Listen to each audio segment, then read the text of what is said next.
long ago, you all may remember, they were defeated by these very same Ducks. 2-1 was the score in favor of the Entourage, and it was a shocking upset.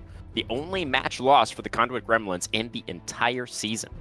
Now, we should mention that the Gremlins were not at full power in that match. They were playing with a couple of substitutes in the jungle and ADC positions, but notably they did have their starting top laner, and June had a couple of rough games against the BDE sub-top laner. Big news. Speaking of the Big Duck Entourage, they did obviously find another upset victory in their quarterfinal, 3-0 over the number 3 seed Subatomic Gaming Proton.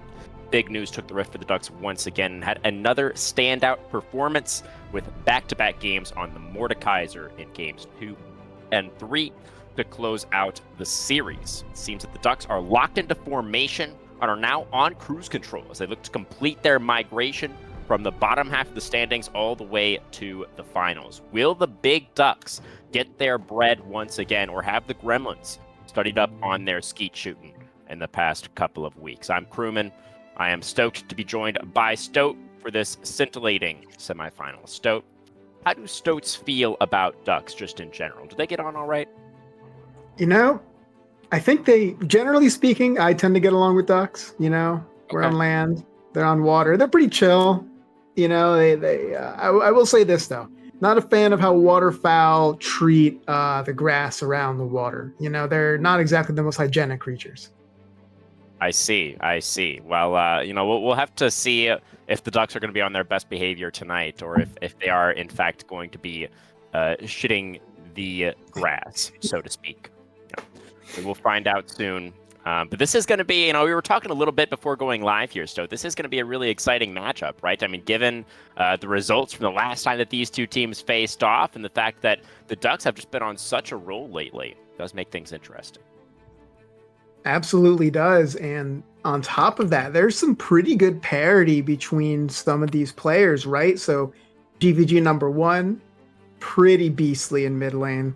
I mean, GVG, he is he's a monster. He gets the work done. I mean, it's oftentimes not so dark, is overshadowing because he is number 2 highest rated player overall in the league. However, there's really no slouch on Conduit Gremlins, hence their first place finish in the regular season.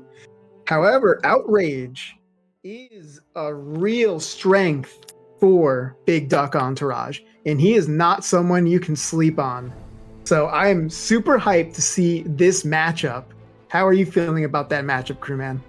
Oh, it's definitely a really exciting one, and it delivered last time that we saw these two teams as well in Week 9. We saw solo kills going in both directions between those two players. So we'll have to see. It was even interesting if you, I guess you weren't actually here for Week 9, Stoat. I assume you did your research, but just to remind everybody, Outrage actually pulled out the Zac mid in Game 3 against GVG's Swain.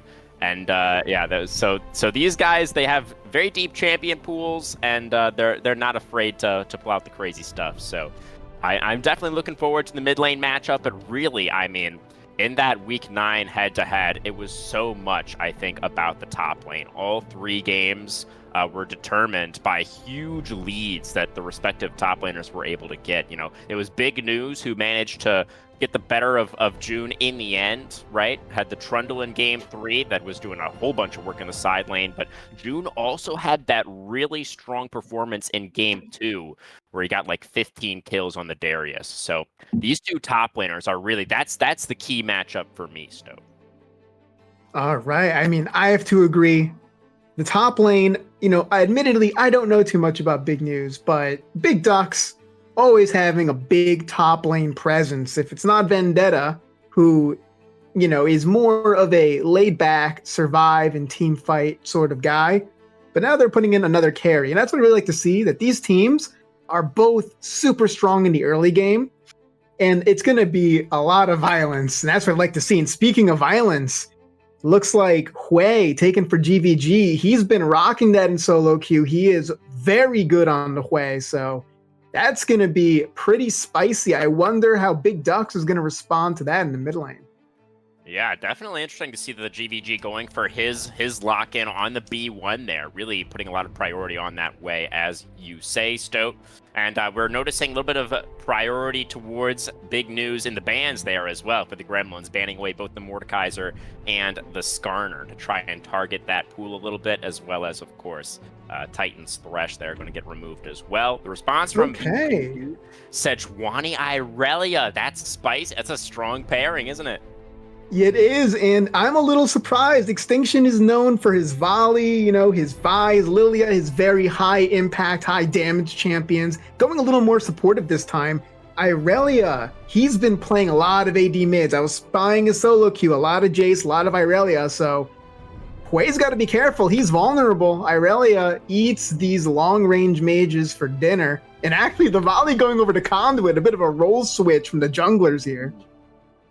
Very interesting. Yeah, I mean, the Volibear should be pretty comfortable against the Sejuani in the 1v1. I don't know about the 2v2s, though. I mean, the Sejuani Irelia is such a powerful duo. You can just instantly stack up that Sejuani stun.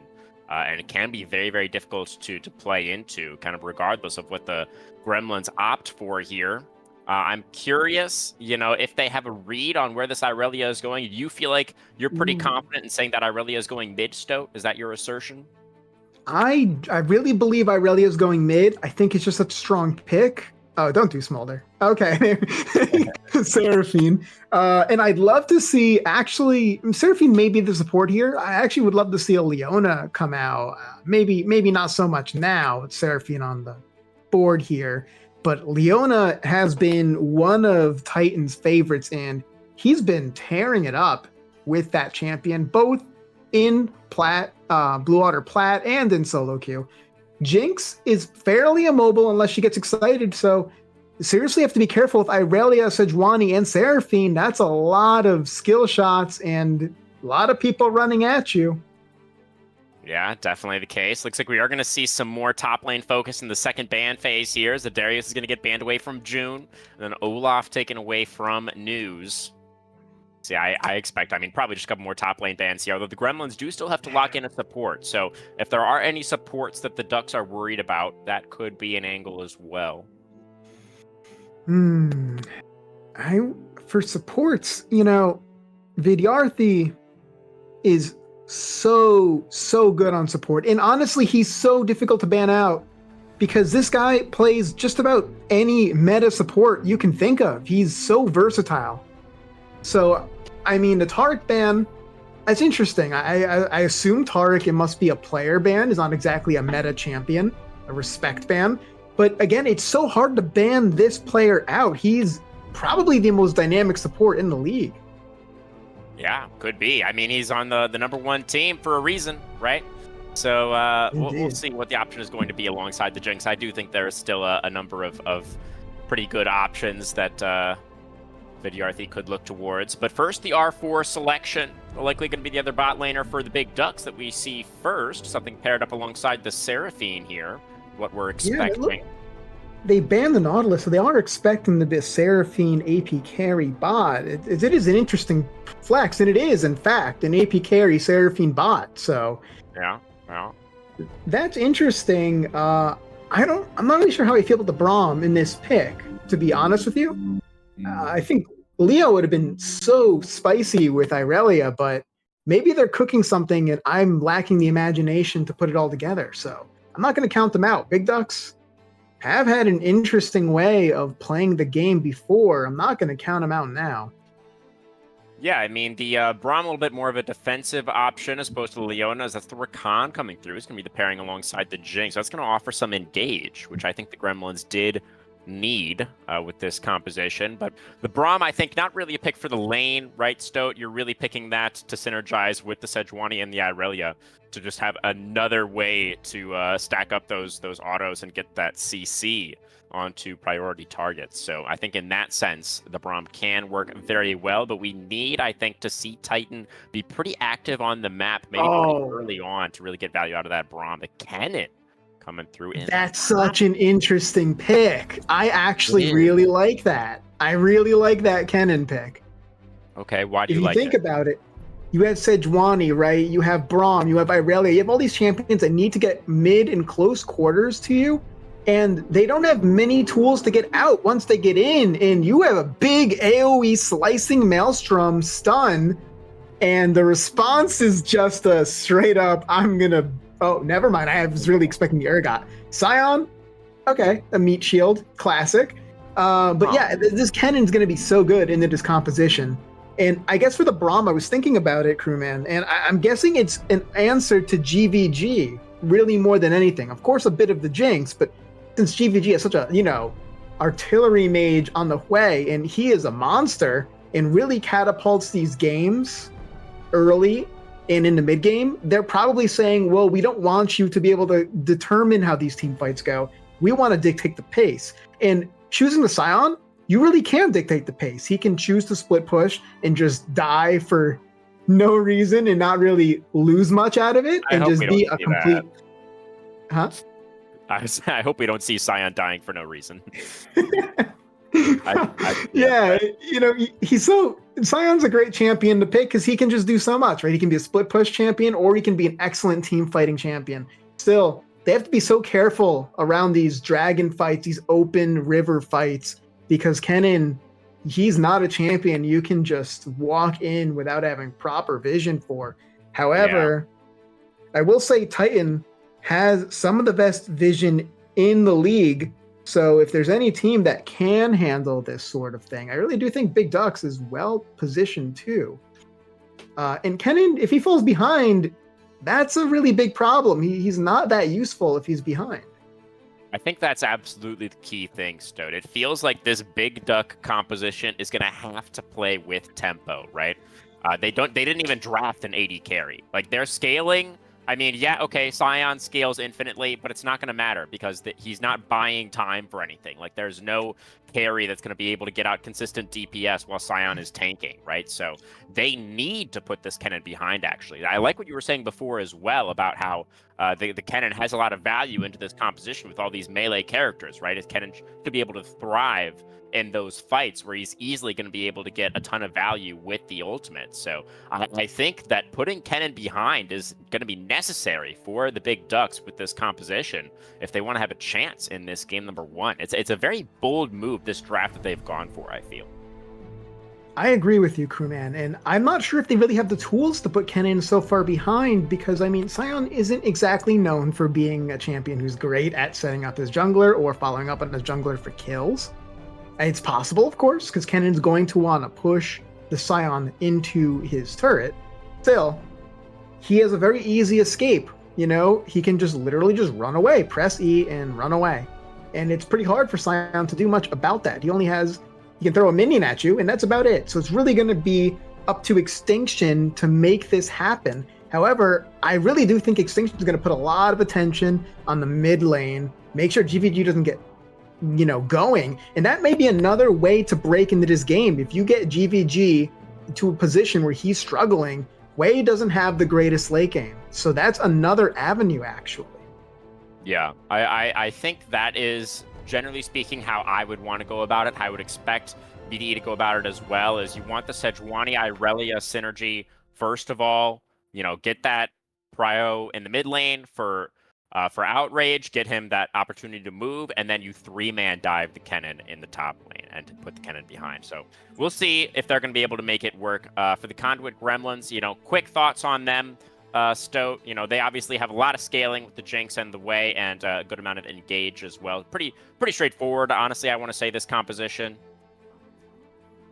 I would agree. The only question I have is there's not too much in the way of tankiness. Volibear is an off tank, right? He's not a Sejuani. He's not Scion. He'll never get to those levels of meat shielding, but I think the Jinx really rounds that out. So I think overall it's just a better front to back, more standard team composition. Still, They have to be careful because Jinx is super vulnerable, just like Wei. Not very much mobility unless she gets excited first.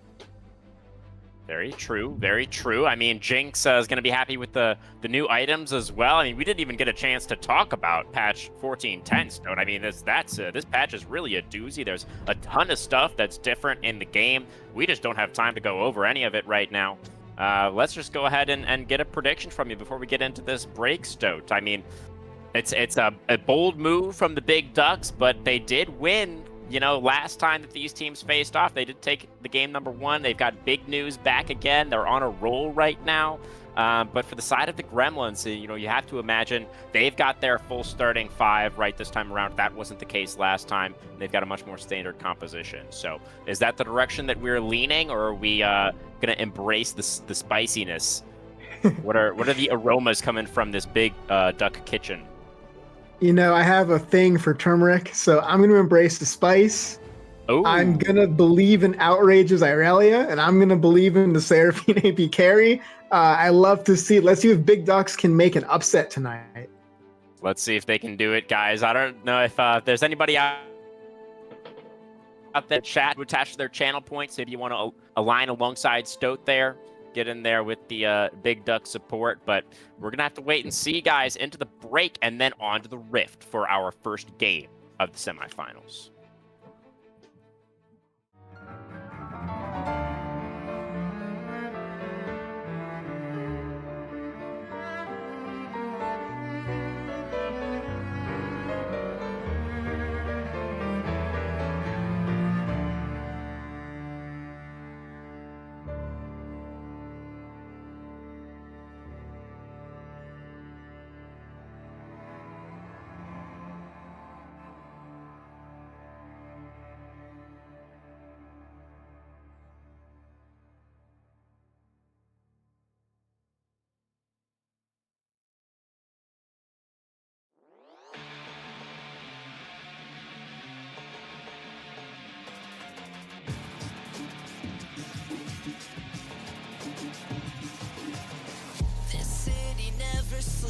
Chemically brought down on its knees. With every breath that I breathe, clenched fists and gritting teeth.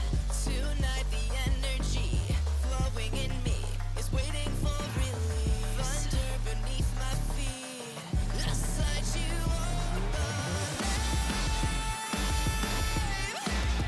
Until the dawn, the darkness falls, and I lose control.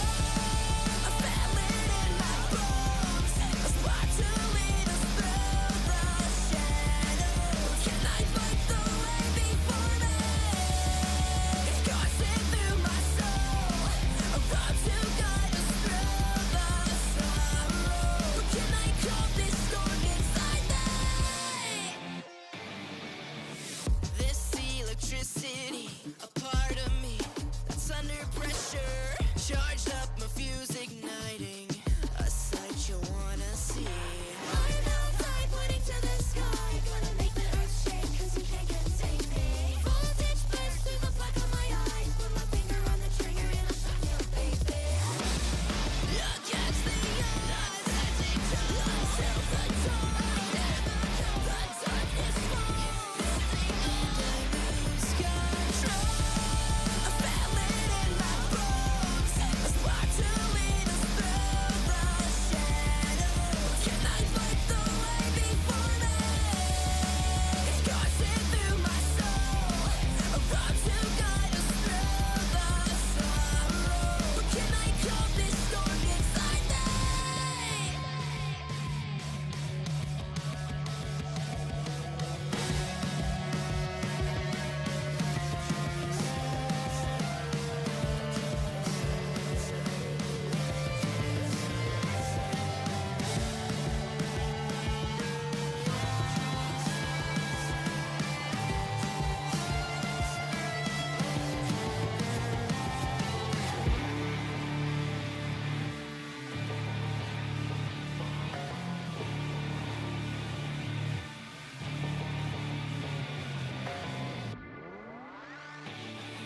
I feel it in my bones, a spark to lead us through the shadows. But can I light the way before me?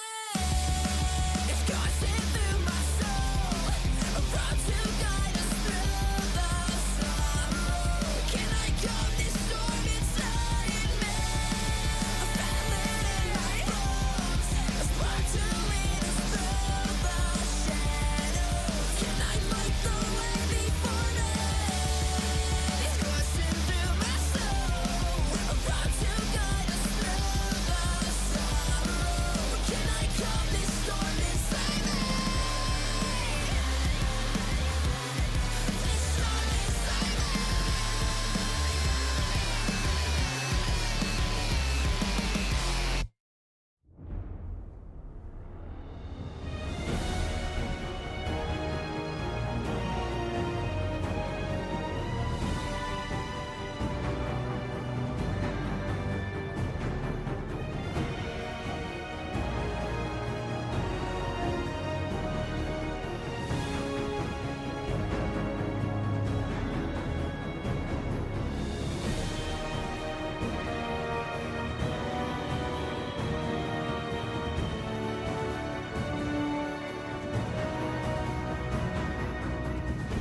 All right, everybody, welcome on to the Rift. Sorry about the delayed start there to game number 1. We had a slight rune saving issue happening, or we did need to remake the lobby, but thankfully that has all now been sorted out. And we're going to be able to get underway here. It's going to be the Big Ducks on the red side, looking for the level 1. Not quite going to be able to find anything as Vidyarthi in position to defend there. And then, of course, we have the Conduit Gremlins on the blue side. Stode, anything you'd like to point out for us before we really get too underway here? Yeah, so there's an interesting pick for this Jinx going the fleet footwork. And Crewman, you were telling me that you really felt that Conquer was the better pick here, and I'm inclined to agree with you. And if you would, please elaborate. Well, I mean, my exact words, I believe, were if there is ever an angle for Conqueror on Jinx, this is probably it. And the reason, of course, being that she's against a lot of melee champions, where she should theoretically be able to get out just a lot of auto attacks relatively consistently. So, you know, that is the main reason why people do not take Conqueror on ranged characters in general, especially ADCs, because it is just very difficult to fully stack. As, oh my god, game audio, please, production. Too much game audio. It's so loud. Oh god. Yeah, as I was saying, it's hard to stack, but would have been easier in this game. Much better, thank you, production. Yeah, and I agree with that take. I understand the fleet for work. You know, I suppose she's scared, especially in the 2v2. Maybe she's fearing gank potentials, the Braum, Seraphine, Sejuani combo, which admittedly is very strong. However, like you said, go on. We're okay for now. Okay for now. Yeah, you know, like you said, a lot of melee champions would have been a really good Conquer angle. So I'm a bit on the fence about that, but I'm inclined to agree with you, Crewman. I do believe Conquer would have been very useful this game. And we'll have to see how it plays out. And production, my video stream's a bit low bit rate. I'm not sure if that's my end or your end.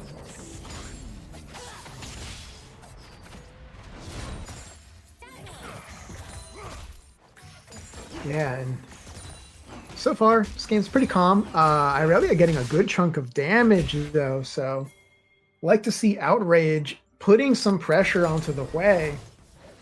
And getting a nice early back, wave ending in a good point for Outrage to walk back to lane comfortably. We are seeing our junglers clear towards opposite sides here. Pine on the volley bear going bot to top. Thinking about making his presence felt towards this Sion-Kennen matchup versus the Sejuani. Pathing down towards her Seraphine Braum lane. Here comes the volley bear now. And the Sion is fairly far extended down the lane here. Big News potentially in trouble, likely going to have to flash. Holding onto it for now. Sky Splitter will land. That's a bit late on the flash, Big. And the first blood will come through. Pine picks it up. Sion needed to flash a little bit earlier there to have any chance of living. Yeah, that's rough. You lose the summoner and your life there, and this is and also potentially a big amount of minions lost. They should teleport to that, but that just gives Kennen a big advantage. Not to mention, this is already a lane that's going to be hard for this Sion to live in and just farm in. So this is exactly what Conduit Gremlins want to happen. You know, like we were talking about in the Champ Select. This Kennen needs to really get going early. Sejuani extinction flash for the Arctic Assault. Not quite going to be able to find the lockdown. That was a nice flash from Dart to get back underneath the turret, and Vidyarthi going to be able to dash away as well. So a good attempt from Extinction, wanting to find something on the other side of the map, right? Just not quite able to do it, but these are low health bars, and here comes Outrage on the Irelia. Dark, I think, is sussed out what's going on here. The Jinx is backing away, and will have to vacate this area underneath the turret. Oh, Outrage burning the flash there. That wasn't it. But still, this is a good move from the Irelia. Can be able to deny a bunch of golden XP from the Jinx. Yeah, it would have been nice. He could have kept his flash and just kind of pressured by Merit of standing there menacingly. Goes for the flash. I suppose he thought he could catch the Rakan before the knockup or a little after. A little mistiming, not the biggest deal in the world. But that's, like you said, Crewman, a lot of minions going over to the Seraphine and being denied from the Jinx. And that's going to be converted into a dragon. So very nicely played by Big Ducks. You know, well played by Extinction. Excellent gang. This is a lot of time out on the map here for the Ducks, going for their first resets now on the Seraphine. Extinction about to go for his first reset as well. And Pina had already gone for that reset after the full clear into the top gank, able to steal away the Krugs, as we saw a little while ago as well, and now back to clearing for the Volibear. You know, thankfully for the side of the Ducks, because Pina was not moving towards that bottom side of the map, was not able to contest the Dragon. So we'll see now with the grubs spawning, if Pina is going to be able to lock those down, or if Extinction and the rest of the Ducks are going to look for that double early neutrals. Remember, they do need to snowball with this composition. They do indeed. And, oh, the grub's already being started over from Big Ducks, and there's going to be some action brewing here. As in fact, the Gremlins taking that first grub there, but Extinction going to now move in, smites away the second one. But the rotation is first as Vidyarthi is here. And Outrage and Titan moving in as well. It's going to be an honest 3v3, looks like, although big news thing about both top lanes actually come down as well. The falls to let land, Spiraling Despair connects on to what is going to be Extinction, who goes down first in the team fight. It's looking like it might be the side of the Gremlins winning out, as Outrage getting taken down by the Volibear there as well. And that's a big team fight win now, 4-0 for the Gremlins.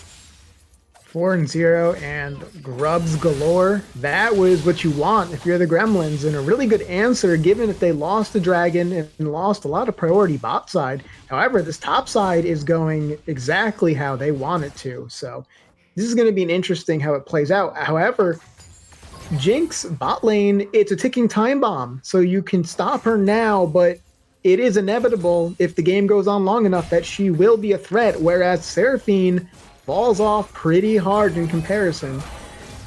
So I would say getting your top side scaled up on the side of Conduit, much safer bet. Nice double knock up there, but TDK does have the level 6. In comes Extinction once again as well. No flash right down on the Sejuani. The Encore is not going to land, and Vidyarthi does get knocked out by the Arctic Assault, goes back in for the Grand Entrance, gets away, almost able to survive. Titan able to finish him off though with the Winter's Bite. Now Pina looking for this kill onto the Seraphine, will be able to find it, and then the Stormbringer back on towards Titan. This kill will be gifted over to Dark's Jinx. First of the game for Dark, and again, it is the Gremlins getting the better end of that one. Yeah, you know, Crewman, so much for that bot lane lead for Big Ducks. The Gremlins coming up strong there. Jinx getting a kill. Pina just being so proactive on the map, really using the aggressive potential of Volibear to its fullest. And that is got to be a bit worrying if you're the Big Ducks, you know. It's not going to be getting any easier as the game goes on, so they really have to play, I imagine, play for stacking these dragons early, if anything, but 6-1 right now. Volibear's popping off. However, it could be worse. It could be the Kennen, it could have been the Jinx, and it could have been the Hui with the lion's share of these kills. So yeah, silver linings where you can find them. For sure. In comes Titan looking to get this. Oh no, it's a Rakan, he's fine. Yeah, it was really, I mean, I feels like the side of the Ducks need to kind of go for these smaller, more isolated skirmishes, right? That 4v4 in the topside river that we saw. Oh, wait, what? Oh, well, Dark got picked off there. So that is big news for the Ducks. Yeah, well, Crewman, they heard you. They're looking for those skirmishes, and they want to play unfair, and that's really how you ought to play. And they have such a great team for picks. You know, you have Sejuani, you have Seraphine, you have a lot of guaranteed engage potential. So good on the Big Ducks finding that pick. And for their sake, let's hope they can keep that going. It is going to get hard as these objectives go. And Panay not making it easy, looking for blood everywhere he turns. Certainly the case. Yeah, the Volibear continuing to play this out aggressively as we speak. Once again, looking for it. Titan flashing away. Should have created enough space here. We'll be able to get back towards the turret. That is going to be flashed down now for the Braum. Dragon in 30 seconds. Extinction to Sejuani is moving over here. So both junglers in the vicinity. Yes, and I believe there's a TP advantage, however, for Big Ducks. I apologize, my resolution's a bit grainy. I can't quite see the summoner spell, however, imagine... Yeah, you're absolutely right. fantastic. Yeah, so this is a pretty big advantage for Big Ducks, but Extinction does get away from the grand entrance there and does find the slow as well with the Winter's Wrath. Outrage trying to get this mid-wave shoved out so they can go for the rotation together, but the Dragon already been started up now by the Gremlins. And it looks like they're just going to be able to burn this one down, no contest. So Dragon's now tied up at 1 apiece. 2,000 gold lead for the better scaling, stronger team fighting composition. And you have to say that it already feels like the Ducks are kind of running out of runway a bit in this first game. And it's so unfortunate, crewman, to add insult to injury. That was an Ocean Drake, and it's going to help them survive any poke. Or, oh, we got 2 grubs. That's consolation prize. But, you know, like you were saying, it's not looking too great. They are running out of some room here, and having an Ocean Drake, they can really bank on that healing and keep in lane, keep farming up. And that's huge because there's really not, there was great split push potential from Scion, right? And there's great poke potential from bot lane. But with the Ocean Drake, you can still manage to survive a bit longer in lane. And that's crucial if you're playing a team that's going to scale, right? So it may seem minor at the moment, but really, I say that's about the best Dragon they could have gotten for this early game. Speaking of which, you know, we'll see this in action right now. Kennen gonna hang out a bit. Sure. Yeah.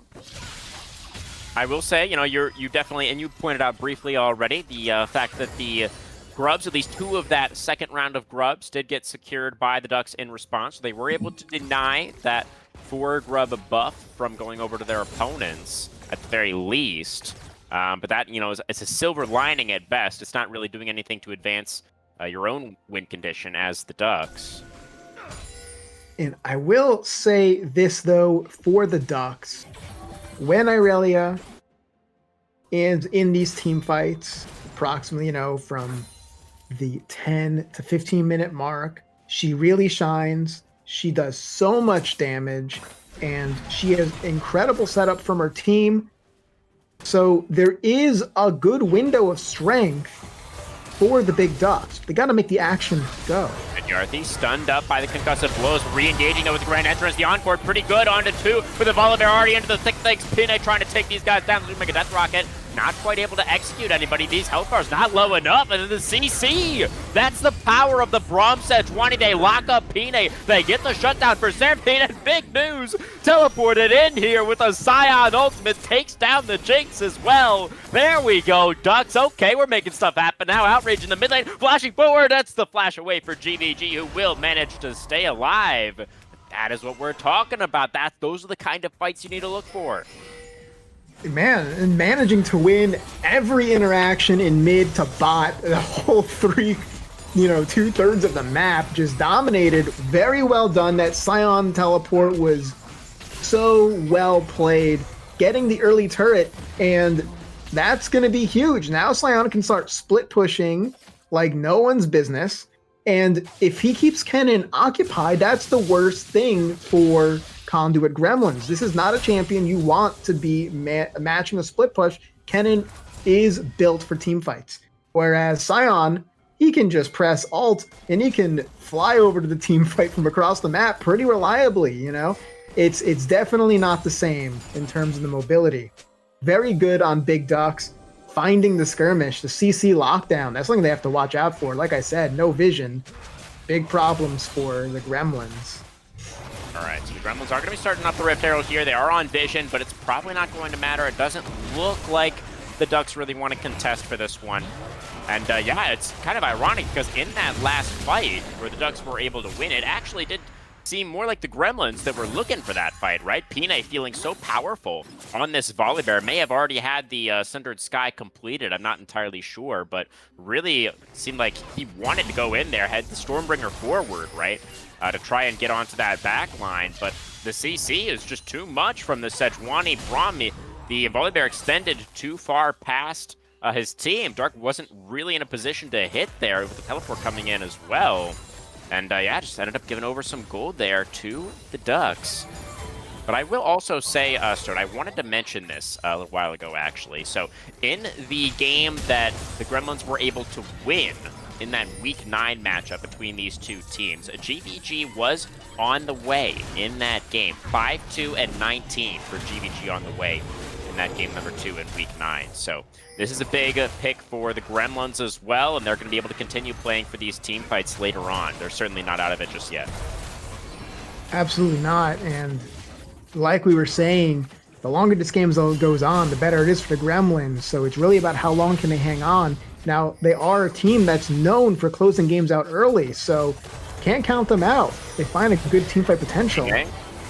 Rooted up here by the beat drop. Good damage coming down onto the volley bear. The rotation now is coming over from the bot lane. Glacial Prison just barely not going to land onto Dark, who's not running the cleanse. It's Ghost Flash on the Jinx, so definitely have to be really careful about not getting hit by that CC. Has created enough space here. The chunk onto the Volibear was enough for the Ducks to secure themselves their second dragon. That's fantastic. It's a mountain dragon as well. Gonna really be useful for the long-range Jinx ultimates, and this Volibear is the only real frontline they have. He's not the tankiest champion, and any shield advantage you can get is going to make his job that much harder. Cool. June going to get hit by the decimating smash there. He's just going to be able to lightning rush his way out of that one. Yeah, it's big news. Going for the Hollow Radiance first. Very nice into this matchup against the Kennen. It's going to be great, of course, into the way as well. Give you that magic resist. You see the red buff getting stolen away by the volley. And Blade of the Ruin King completed for Outrage. That's a big item power spike. So waiting to see what he can do with this.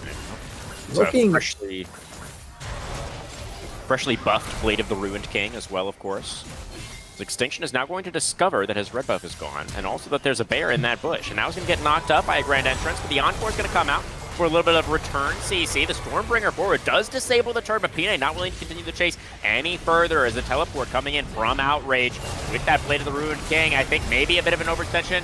This Spiraling Despair is going to go wide there from GVG as well. Stunned up is Pine on the front line, and look at all this space that Big News is buying on the other side of this one. Oh, that Glacial Fissure was massive from Titan. Gets a huge knockup, but the Sejuani does also go down, and the Seraphine got finished off by something there. I'm not sure what exactly took down the Seraphine. Oh no, dashing in as the Rakan right into the Scion's decimating smash. Very chaotic fight there. 4 for 3 overall. It's the Gremlins just barely on top. Barely. And honestly, Big News, like you said, created so much space. And on top of that, when June joined the fight, he was already about 30% health, a little above it. So he didn't really have much of an opportunity to be a big part of that fight at all. Excellent job from Big News. Still, the power of that Jinx coming through, and frankly, I think Big Ducks are pretty lucky they didn't get any more kills over to her, because there were some low health bars all around, and she was looking for those kills. Did you see actually what finished off TDK underneath the turret there? As the Seraphine was low HP, was underneath the turret, and then just kind of died. As Slicing Maelstrom underneath there, Big News has enough magic resist to survive. Wow, he got that knockup. Yeah, it was actually okay. And then I think took a turret shot there. Oh my goodness! Well, they both died. Yeah, wow. That was looking a little bit dangerous, and yeah, the Kennen did actually, in fact, go down. And so did Big News, though. As now Outrage on the bottom side of the map here is going to have to flash away as GVG moves over to reinforce the jungler there. Yeah, Outrage feeling himself a little too much there, but manages to survive, has to burn his flash. Pretty big cooldown to burn on Aurelia. Gonna make Jinx's life a bit easier. What killed the volley there was Seraphine. Oh no, I'm sorry, a Glacial Fissure slow, and it kept him in turret range just long enough for one last, turret auto to take him out. Arrow charge into the bottom tier 1 here. This is going to get taken down as big commitment from the Gremlins to secure this objective for themselves. They will be able to get it. This is about a minute ahead of the dragon spawn, so they're going to have enough time here to get off a reset as well. And we'll see how this next fight goes. I'm really curious to see how Duck sets up this dragon. If they can control the choke points, their team is so strong into those choke points. You just can't really walk up to them, and especially because other than Volibear and Rakan, no one else can really fly in, and frankly, you don't really want your Volibear to fly in without the rest of your team. He's not going to survive very long. So, Yeah. waiting to see how that plays out. And I really like to see how they're going to set up now. So far, not too much vision placed ahead of time, and actually priority in the mid lane for the Gremlins. Fighting on A lot of ward here. priority. Gonna be able to back away in time extinction, waiting in the banana brush. We do have TDK moving over as well. The Yarthi able to dash away. As yeah, Pine's job, it feels like in these fights, is no longer to dive, right? The Volibear just needs to be peeling for the carries, for the backline, right? Need to make sure that Wei and Jinx stay safe. As long as they stay safe, as long as they can hit, the fights should look good for the Gremlins. Yeah, and honestly, the Gremlins have a great position right now. They managed to get into the river. They're playing a bit scared. Yeah, Scion's on the flank, but they have access to the river with no real Here threat comes coming the from choke Scion. points. Unstoppable onslaught's not going to find the mark Oh. onto anybody. And now big news is in. They're going to have a hard time getting out. Decimating Smash only knocks up the Rakan. Scion is taking damage a little bit. And is going to be forced to back away for now. Honest 5v5 as the teams look each other in the eyes here in the river. You have to imagine that this kind of setup is favorable for the Gremlins. Yeah, far more, unless Outrage can get a good flank, but The Vanguard's Ed can come out there only onto the front line, though. The Glacial Fisher comes out as well. They are trying to take down Pine, who doesn't manage to get over the wall with the Stormbringer. The Jungler gets taken down. Now June has to flash away to stay alive. Darkest Ghost that is trying to hit as much as possible, but they didn't buy enough time for the Jinx. And now it's a 5v4 on the map. Jungler down on the side of the Gremlins, and this is going to be Mountain Soul Point over to the Ducks. and that's heartbreaking because they had the positional advantage, but Pine putting himself into a choke point and his team just couldn't follow up. They couldn't risk walking into that small space by the banana brush. So that was very unfortunate for the Gremlins. And I mean, really a wasted opportunity, a thrown opportunity, if I would say. I would be inclined to agree, Stoat. Yeah, it felt like, I mean, you could kind of see what Pine was going for there. You know, was stepping forward into the brush to try to get that control, right? To try to get a little bit more space so they could move in towards the dragon. Got engaged on, but then just instead of using the ultimate to go backwards, back towards the carries, he tried to go for this aggressive ultimate over the wall to get onto the enemy backline and didn't actually get enough distance to get over that wall. Ended up in no man's land and just kind of taken down with the rest of the team not able to follow up. And with the jungler down, you know, that's going to be an easy subjective secure off the back end. So the Ducks now in a pretty reasonable position that feels like, you know, from the previous game state, they shouldn't really been able to get for themselves. Outrage now hiding on bush. 2 levels down on this Kennen. Might go open play away. Oh, there is the level 13. Takes over for Outrage. Slicing Maelstrom comes out with so much damage from this Blade of the Ruined King Irelia. And Outrage just assassinates him in the side lane. Yeah, and what are levels, right? I mean, that was some pure Blade of the Ruined King gaming right there. Well done by Outrage, though, keeping a low profile and getting the kill and neutralizing the Kennen, who's really, honestly, had the advantage this game, but not been able to activate on it. Yeah, I mean, honestly, I think the best point that we've seen in the game so far for this Kennen was that fight around the first set of grubs, all the way back early on in this one, right? Where Good was able to move over and have a pretty reasonable impact there with the slicing Maelstrom. But feels like in a lot of these other fights, he's not really been able to get that value that we were expecting the Kennen to be able to find. Yeah, and to make things so much harder, it's going to be a Mountain Soul, and they've stacked 2 Mountain Drakes as is for BDE, and that's going to make their job so much harder. They have a wombo combo burst you down composition without any real frontline into a Sejuani Scion with extra shielding. Not to mention the bomb as well. Got all those resistances. For sure. And I mean, Irelia is not balking at that shield either with the Blade of the Ruined King lifesteal. It's a lot of sustain on the side of the Ducks, and 1 Ocean Dragon is not going to cut it. Absolutely right. But it is going to come down. We're already just 2 minutes away from this third Mountain Dragon. The Ducks played that last fight out so patiently. They just bided their time. They waited for the misstep from Pine, and then they punished. So are they going to be able And now, to... Crewman, I really like to see how there's priority for the big Ducks now. They are controlling, look, Irelia controlling that banana brush, not letting them in, and mid lane being pushed. They're saying, you cannot walk up to us. We have all the vision control. We have all the entrances to the dragon under our control. Very well done. And that was what they were missing in the last dragon fight. So let's see what they can do with this control. As long as no one gets caught out, they're in such a powerful position right now. Yeah, they have the map control, as you say, and looking over at these items for the side of the Gremlins as well, it's not looking good. I mean, both Wei and Jinx still looking for that second item. They're just not... Okay, there it is for Dark. We do have that Infinity Edge completed. So the Jinx now is going to be relatively strong for this next fight. Are they going to be able to set Dark up to win them the team fight? Yeah, and if Big Ducks gets a big fight within the next 6 minutes and 1 or 2 more fights, they can end the game on it. And they're going to need to, because Jinx with 3 items is going to be very difficult to play into. She is just that kind of champion that can take over a game single-handedly, provided she can survive. And given the team composition, there's a lot to help her survive, a lot of CC. Still, it's all dependent on what happens in the next 6 or so minutes, and so far it's not been looking too hot for the Gremlins. They're going to have to walk up to these dragons and barons eventually. It's all about the next 30 seconds, really, as the Scuttle Crab did just get taken by Outrage here in the river. Vision control getting established by Titan as well, moving in with that control. Pine and the bot lane of the Gremlins trying to move in as well.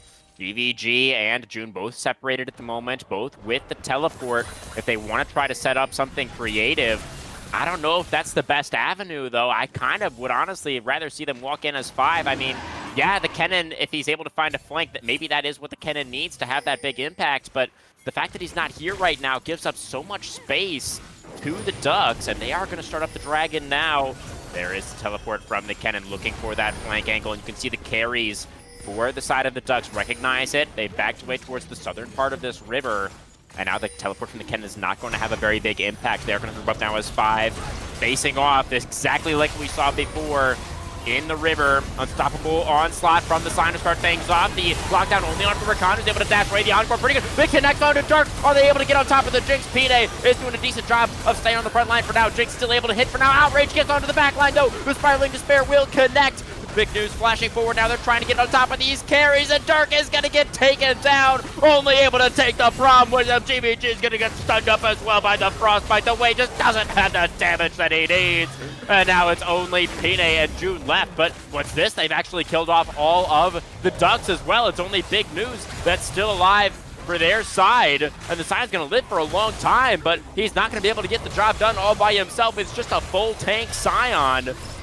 I thought that was going to be it when Outrage got the carries, but it was Volibear and Kennen that were able to take out the enemy backline.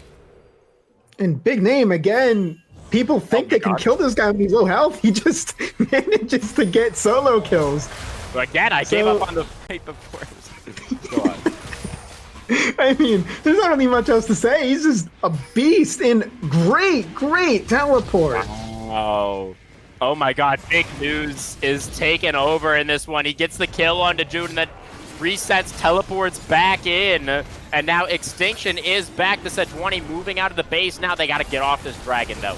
Pine, doesn't have ult or flash. Hard for the Volibear to get into the pit, but still you got to get off the Dragon. You got to wait for your jungler to move in here. Outrage stepping forward, going to get knocked up by the Rakan brand entrance. Now the Yarki dashing back, and they're going to burst it down, and that's going to be the Mountain Soul over to... Oh my god, it's not! It's going to be the Jinx who steals it away with the Super Mega Death Rocket! And now Extinction is going to get burned down a little bit on the front lines there. Will survive. Absolutely massive clutch steal there from Dark. Not so Dark, channeling his inner Guma Yusi there, stealing the objective right when that was, gotta say, looking super grim. That was going to be the thing that closed the door on this game, but manages to secure that with a clutch ult, like you said, Crewman. And gotta give it up to Big News for a super clutch kill on the Dekenin into an excellent teleport, keeping the jungler at bay, not letting Panay get the dragon. Still, unfortunate for the Big Ducks overall. Yeah, definitely the case. I mean, that was looking so good for them. I'd already called it. I was like, oh, that's Mountain Soul. And it wasn't. It wasn't Mountain Soul. Dark said no. And we play on. I mean, this is... It's so shocking to me, though, the fact that these fights are looking as good as they are for the Big Ducks. I do have to do a little bit of a better job next time at keeping track of you know, June and Pine as well and what they're up to in coming fights. But the Ducks have really, you know, with this composition, had a lot more longevity than I think I expected them to have. Oh, Pine is going to be able to get directly on top of TDK. The Seraphine in trouble, immediately taken down. And neither Big News nor Outrage are here for this one. Titan's going to get locked up as well by the Grand Entrance. That's 2 quick kills for the Gremlins, and they could look to convert that. Oh no, that's got to be a Baron. I mean, and this is exactly what Gremlins needed. They needed the Jinx to get going, and this is how you get her going. You get a Baron. If there's no Baron steal here, that's a stall. Oh, but the flank in there with the unstoppable onslaught does find the Death Bending Smash knock up on it too as well. GVG's going down so low on this way, does manage to get out the Spiraling Despair. Outrage trying to get the damage out on this Irelia, the only one who can right now, and he is doing it! They've taken down Dark, but Outrage is going to get traded back as June gets in there with the Slicing Maelstrom. But Big News might be able to get the job done himself once again here. Big News and Extinction back-to-back, looking to fight this one out. Is the Sejuani Frostbite going to be enough? There's so many low health bars, but the Gremlins do manage to take down the Sejuani as well, and now it's just Big News in a 1v3. Can't get off that smash. The knockup from the Rakan will prevent him from doing so, but Vidyarthi and the rest of the squad are just too low. They can't take down the Scion. Big News is just literally unstoppable right now in this game. And this is crazy, crewman. Big News is single-handedly stopping every supposedly secure objective. This man is saying, no, I'm going to keep the game going. I'm going to be the carry. Who's playing a tank? It's crazy. Absolutely nutty play. 5-2 on this Scion. Yeah, I mean, it's Big News has had such a phenomenal impact on this team since subbing in week 9 and then, you know, being able to have such a massive performance in the quarterfinal as well for this squad. I mean, it's just crazy, honestly, how much of an impact this guy's having.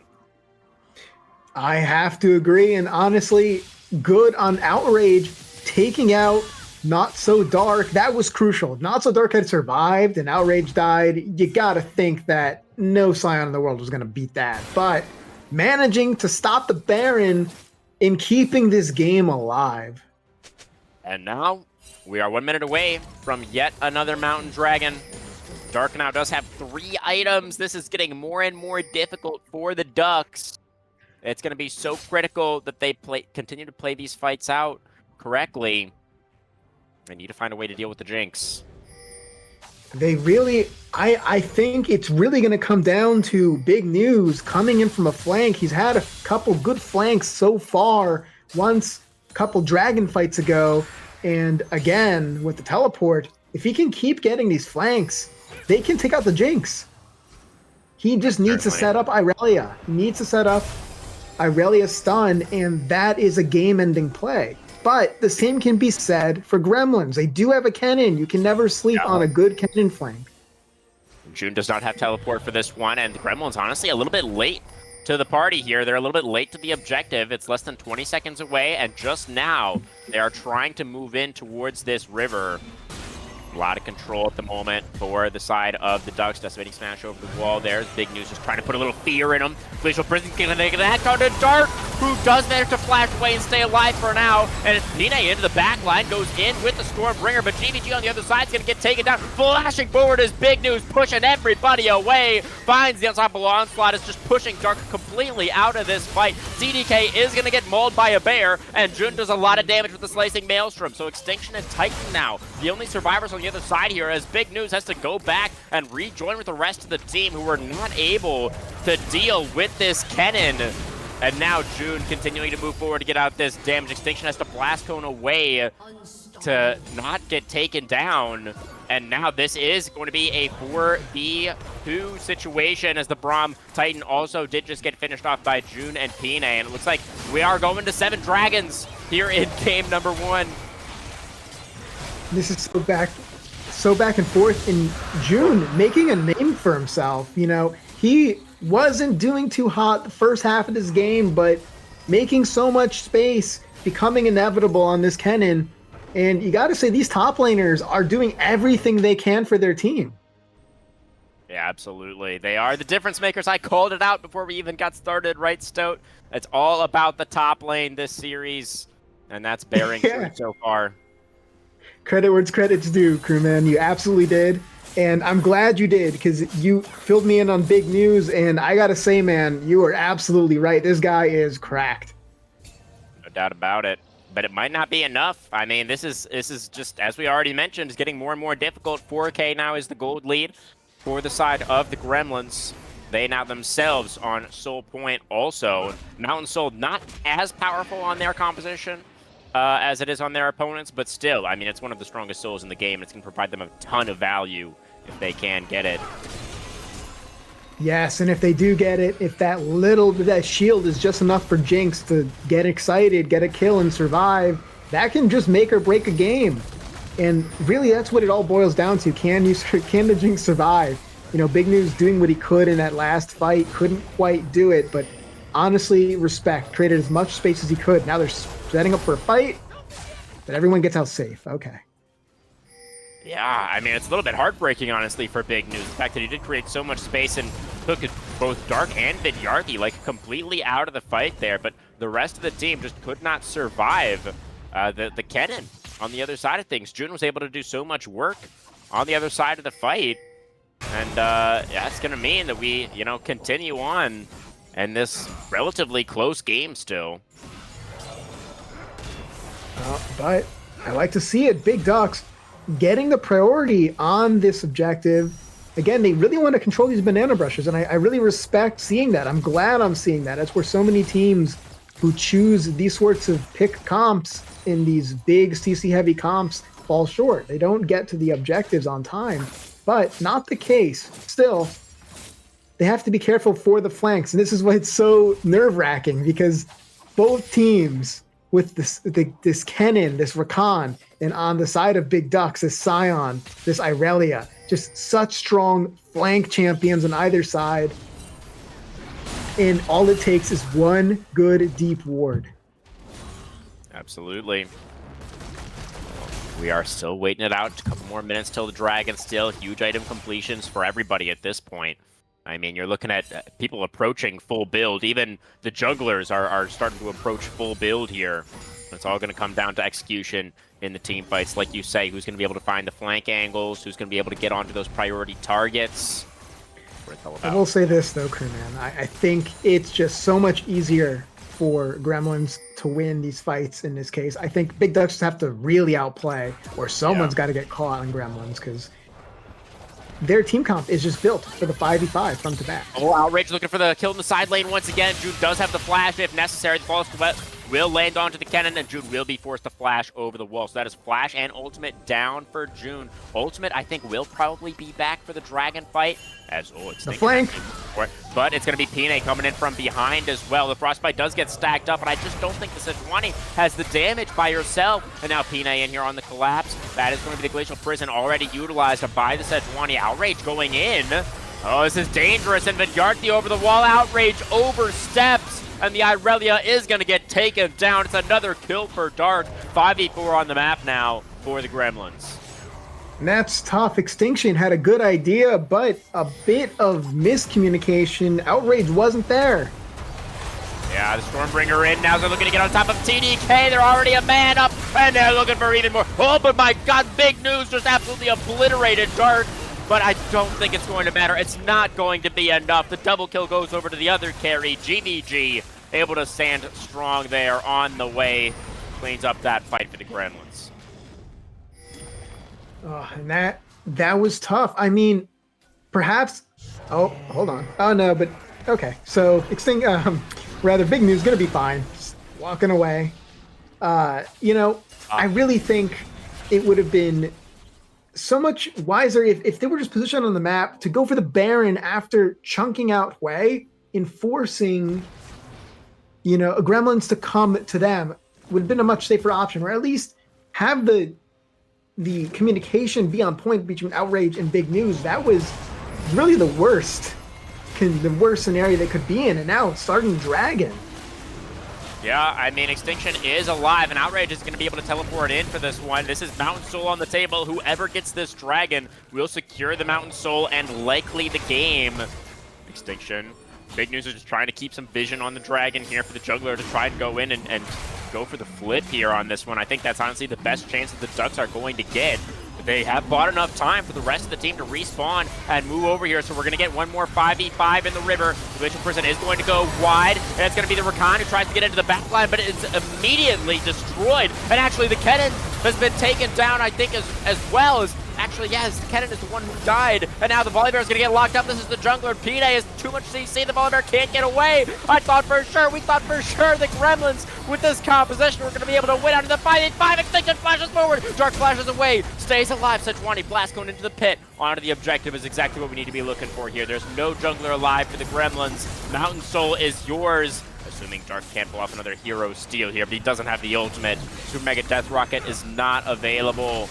And this should be the Mountain Soul. The Ducks, against all odds, are now finding themselves in such a great position in this game. And Crewman, I want to point out how incredibly clutch Titan was that fight. His shield buying so much time for the BDE team to clean up the fight.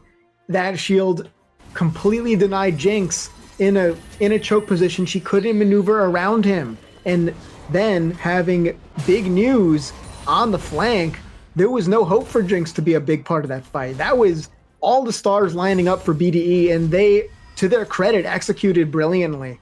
So that was a treat to watch. That was insane. Yeah, and I mean, the fact that the Kennen got shut down immediately on trying to get into that backline. It was both Kennen and Rakan tried to get in there. Both were just insta-CC'd by this big Duck composition and burst down. And the fact that Dark wasn't able to follow up, like you mentioned, meant that fight was decisively in favor of the Ducks. They managed to make it work.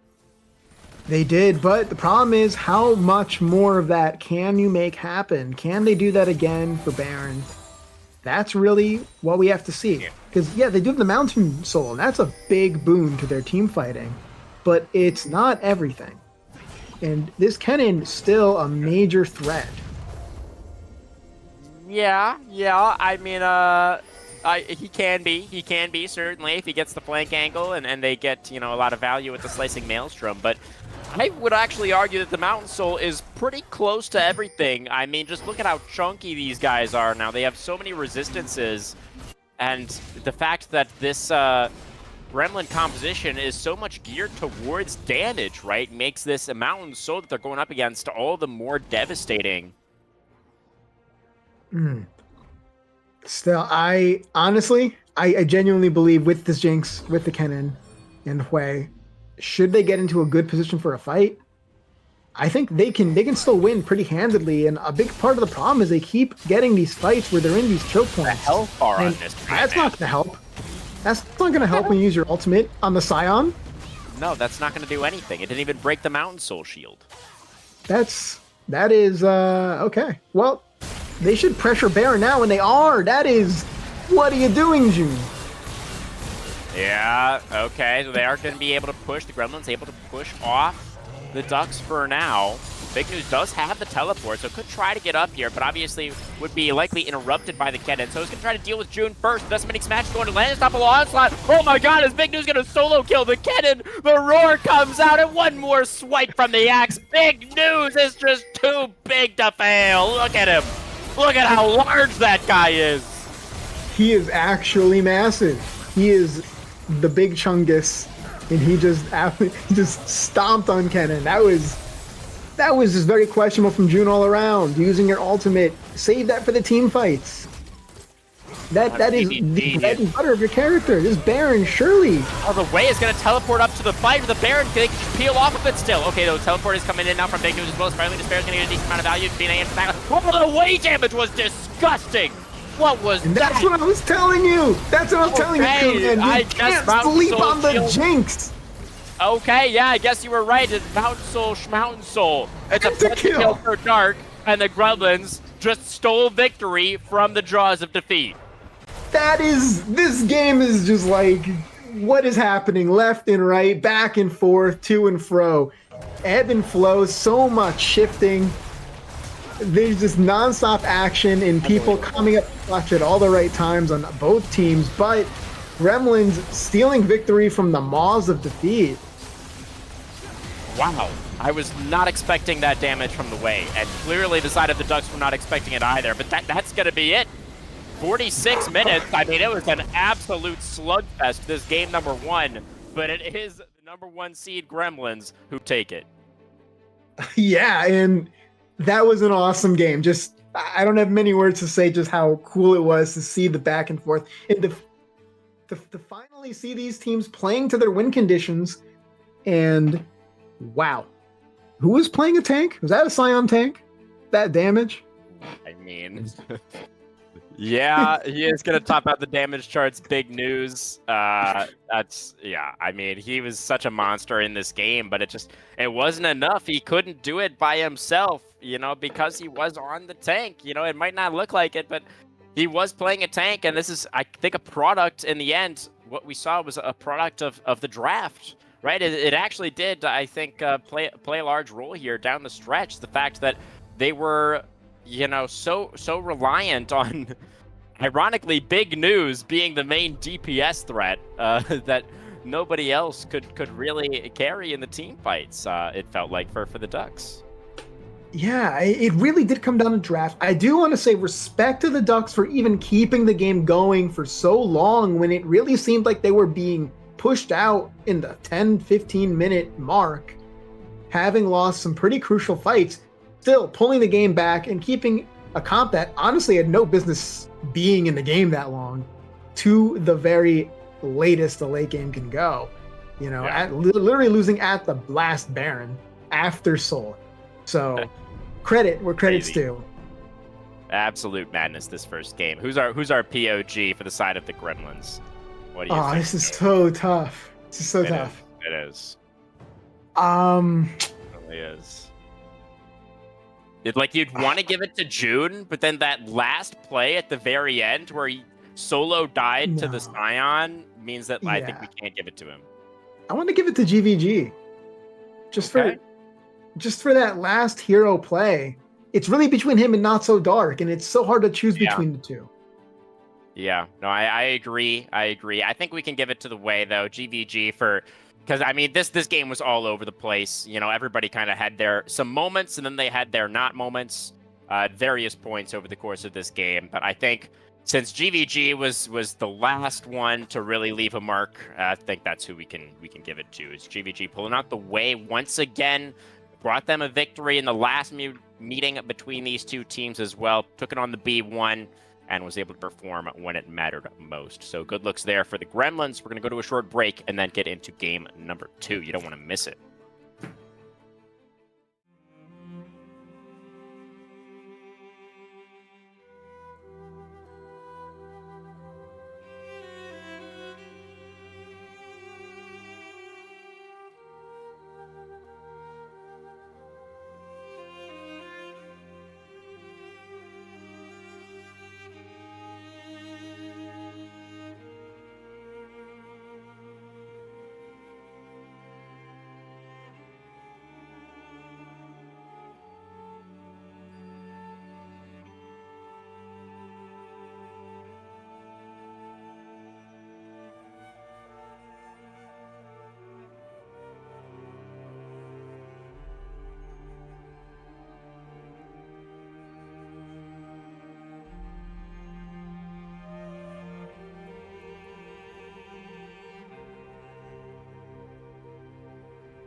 aqueles que se perderam.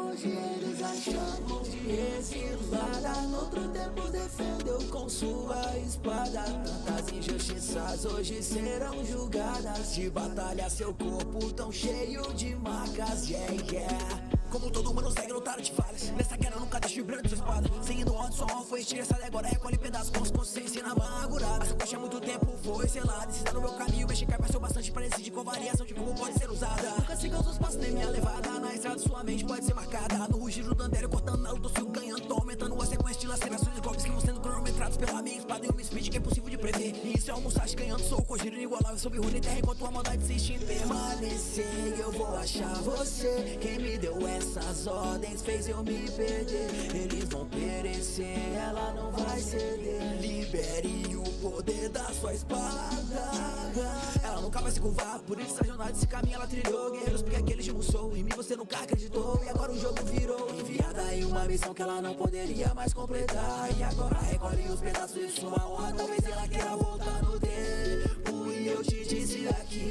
que com aceleração na build cê não vai conseguir. Eu conto 1, 2, 3, o inimigo sumir. A espadachim é Kanban, não tem pra nenhum master. Hoje eles a chamam de exilada, noutro tempo defendeu com sua espada. Tantas injustiças hoje serão julgadas, de batalha seu corpo tão cheio de marcas, yeah, yeah. Na ultimate o vento corre pela ameaça, pago torre, tendo um monstro que Noxus criou. Meu rei te alcançou, sei que tu cansou e tu se superou. Top que garou, yeah. Caçando heróis só por diversão, o verdadeiro poder não vem vão. Ouça a respiração, a Demon Slayer eles vão enfrentar. Getsuga neles e os céus eu vou rasgar. Não tem escapatória aqui, asas quebradas vão ressurgir. A chamam de exilada, noutro tempos defendeu com sua espada. Tantas injustiças hoje serão julgadas, de batalha seu corpo tão cheio de marcas, yeah, yeah. Eles não podem sair impunes.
Alrighty, everybody. Welcome back for Game 2 Champions Select phase. As the losers of Game 1, the Big Ducks have decided to return to the red side. What do you make of it, Stoat? I think it may be wise to get a good counter pick, especially for the top lane, because it really did come down to a battle of the top laners last game, right?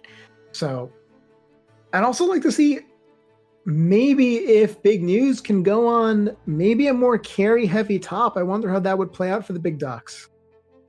Yeah, it does feel like that is likely to be an adaptation that they make here in the second game, and I think you've hit the nail on the head with the reasoning for going back to the red side here. Often people consider blue to be the stronger side, but the Ducks really do want to get that R5 pick for Big News up in the top lane. So we'll see what they go for this time around. They're going to ban away GVG's Way, which I think is fair, although GVG does have plenty of other picks that he could look towards. Yeah.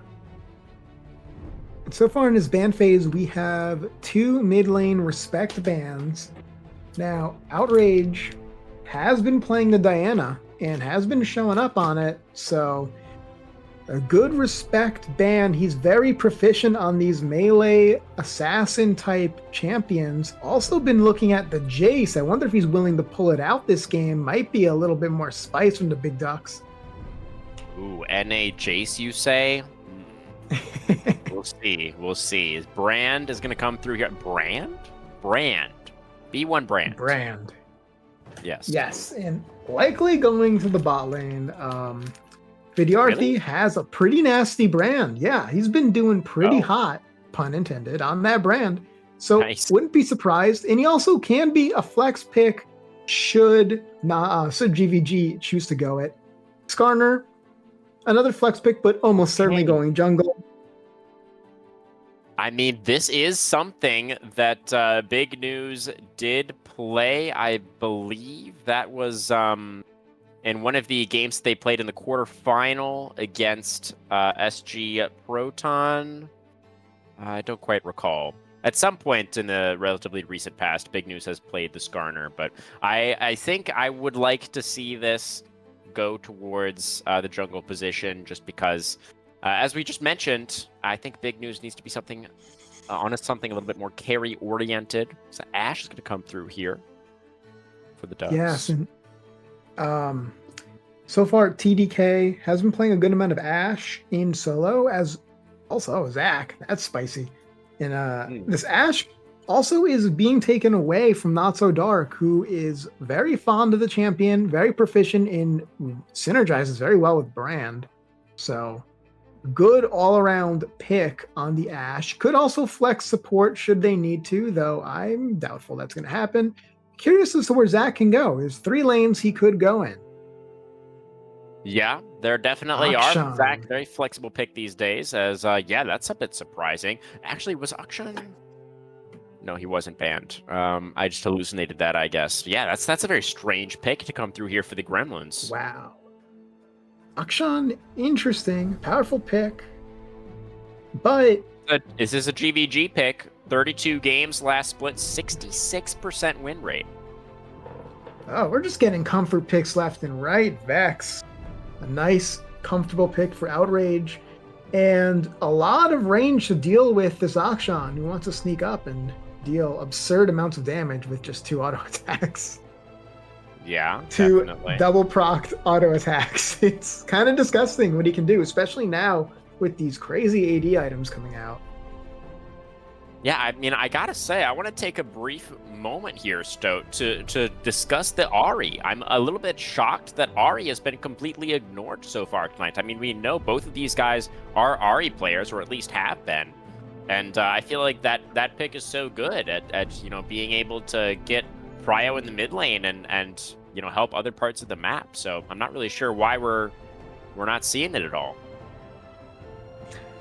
Yeah, I don't have a good answer for you, especially with the new items. Forgot the name of it, but there's this new AP item, builds out of Blackfire Lost Torch. Chapter. Yes, Blackfire Torch on Ahri. It's pretty nasty, just to put it mildly. So Yeah, I the believe it. fact we aren't seeing Ari in this new meta, it is really surprising. And as you said, she didn't even get banned at all. Completely ignored. Yeah, and didn't get nerfed or anything on this patch either. If anything, there were buffs because of the items, as you say. So, yeah, not sure what's going on there, but I mean, I feel like both the Akshan and the Vex are so much higher volatility than something like the Ari, right? They're just like all of the, I mean, I guess the Akshan does have a dash, but they're both feel like they're all in on like landing their spells or like finding these small windows where they can, get out their damage. But we'll see. I mean, clearly these guys have a plan, right? So we'll just see what they have in store for us. Through the second ban phase already, Olaf and Silas going to get banned away by the Gremlins. And then the Darius and the Nami going to get taken away by BDE. A couple of question marks, honestly, on those bans for me. The Silas, I mean, you already see a mid laner. Are you worried about the top Silas? It's a little bit strange. It was a jungle Silas ban for extinction. But then are they not expecting the Skarner to go jungle then? Well, Skarner can go top. That's why it's a weird ban, but I kind of agree with it because Skarner top is actually pretty strong still, just his potential for CC. And that could be a tricky, Malphite. Oh. So that's why they banned Silas. It all makes sense now. Okay. It's all becoming a little bit more clear to me. And that's going to be a jungle Zac. I love to see the Thresh into the Zac, but against the Malphite, well, good luck. You're not stopping that unstoppable force. Jinx is still open. Do we just go back to Jinx here for Dark? I don't really see why not. I mean, there's also things like the Caitlyn that's open. Oh. Akshan bot? Or is it Brand's bot? What are they cooking on Conduit right now? Last game it was BDE in the kitchen, and this game it's the Gremlins who want to turn to cook something up for us. So we'll see. I mean, the dish that was prepared by the Ducks, I think they were pretty close. You could see what they were envisioning, but the execution just wasn't actually quite there. They added like a little bit too much salt or something. And it just didn't quite work out. So maybe the Gremlins, are going to be able to impress us a little bit more with their cooking skills. And now we're going to see the Gwen for big news on the R5. So the Skarner into the jungle, just like we were hoping for, Stoat. And the Gwen should be a great matchup into that Malphite. Yes, and I got to say I'm a little scared for the Ducks. They can get good flanks. Their team is excellent, but with I'm imagining it to be Brand Blitzcrank bot, which is pretty devastating. Yeah. And with the Zac in Malphite, the Wombo combo from the Gremlins is just kind of insane. That being said, still, the angle is the Gwen Vex. If they can coordinate with Skarner and effectively disrupt the backline, Ashe has a lot of appeal. She will get some movement speed buff. She builds Phage. So plus she's got Thresh, who's so good at peeling. She has her tools to stay safe. And if she can avoid Zac, Malphite may be too busy dealing with the threats of the backline to really focus her in fights. So it really is how well they can flank. If they can't get those flanks down, though, they're kind of donezo. And it's kind of interesting to see because it's almost like they traded team comp identities where now you don't want to go near a choke point against Conduit under any circumstances. Yeah, definitely. I think that is... I was just going to say, having open terrain for Big Duck is so advantageous for them because there are just so many. Their champions don't need to sneak up on you to flank, really. Skarner can go through multiple walls, and Vex has her ult from across the map. So they can do so many tricky flank engages. All Gwen has to do is wait in the wings, wait for Ashe, Vex, Skarner to get going, and just come in when she wants to with her Ghost. Not too much pressure to fight as a top laner, unless it's on terms you like, provided they can execute. Yeah, yeah. I think you did just kind of hit on the key thing a minute ago there, where you said that the side of the big ducks really just need to not group up. You need to watch out for the Malphite ultimate, as well as, of course, all of the brand damage, the Zac engage. Just a lot of danger there. If you stack, your carries on top of each other, it would be really, really devastating. And that is kind of what ended up being their undoing for the big ducks at the end of that last game, right, where they grouped up in the river and they all got hit by the Way ultimate and just basically one-shot their entire team. So, yeah, I do think that, assuming that they've learned their lesson from that previous game, that they do have a pretty nice composition to work with here. For the I will side say of... this. Oh, go ahead. I really would have liked to see TDK pull out the Lucian, which he's very proficient on, rather than the Ashe. I think that would really be such a nice ribbon to wrap up this team composition of theirs. That ultimate poke to set up these flank engages and to be pretty safe and far distance would be so nice. Plus, with a RFC, you have a pretty decent auto attack that does a big chunk of damage and is relatively safe. Not to mention the dash. Yeah, I think the Lucian could have been pretty nice here, definitely. And, Ashe is really more of a utility carry, right? And it's not necessarily known for her sustained DPS, and she is the only physical damage threat in this composition, right? So, there's a Malphite on the other side, so physical damage, not necessarily what you're going to be looking for anyways, but I think I do hear you that the Lucian probably would have been pretty good here. We'll see. I did want to mention there's a couple of callbacks here in this draft for the Ducks to that last match that they played against the Gremlins in Week 9, so I wanted to mention that. Extinction was on the Skarner in game number 1 that the Ducks managed to win, 4-4-11 for Extinction in that game, and Titan on the Thresh as well. Thresh, one of his favorite picks there in the support position. It was 3-5-17 for Titan in that game number 1 a couple of weeks ago, so definitely going back to some comfort here, and I think overall a much more well-rounded draft than what we saw from the Ducks in game number 1. I have to agree with you, Crewman. I do think it's a more classic 5v5 front to back for the side of the Ducks. And let's see if that is what they need to get the win out of this game. Yeah, are you confident with these drafts being finalized? We've talked a decent amount about the compositions overall. I mean, I think the top lane is pretty self-explanatory. June is just going to want to try to survive and get towards those team fights later on. The mid lane matchup is pretty interesting. I mean, you discussed it a little bit. Akshan versus Vex, Vex is really just trying to punish mostly, I think, for when the Akshan is inevitably going to go for those aggressive looks. Yes, and when he's farming, he really only has his Avenger rank to farm safely against her. However, Zac jungle is such a big threat. Vex doesn't have many tools to get out of an all-in engage. So if she doesn't get the fear and manages to flash away, that's a really scary situation for her. Plus, Blitzcrank roams. So this mid lane is going to be treacherous for both. I would say Vex has to be honestly more careful. I do think Akshan has a much easier time getting away with his rope. He can swing away. Yeah, and the bot lane, of course, very dangerous as well. The Crank, a great answer into the Thresh. And the Brand is definitely a different look for Dark. And it's not going to be too powerful early on. But, once the Brand does get a few levels, gets that first item, can definitely start to hurt quite a bit and really punish if the Blitzcrank does land a hook. So overall, I mean, some pretty strong lanes for the side of the Gremlins, but some more standard team fighting this time around for the Ducks. Who do you think is going to take this next one?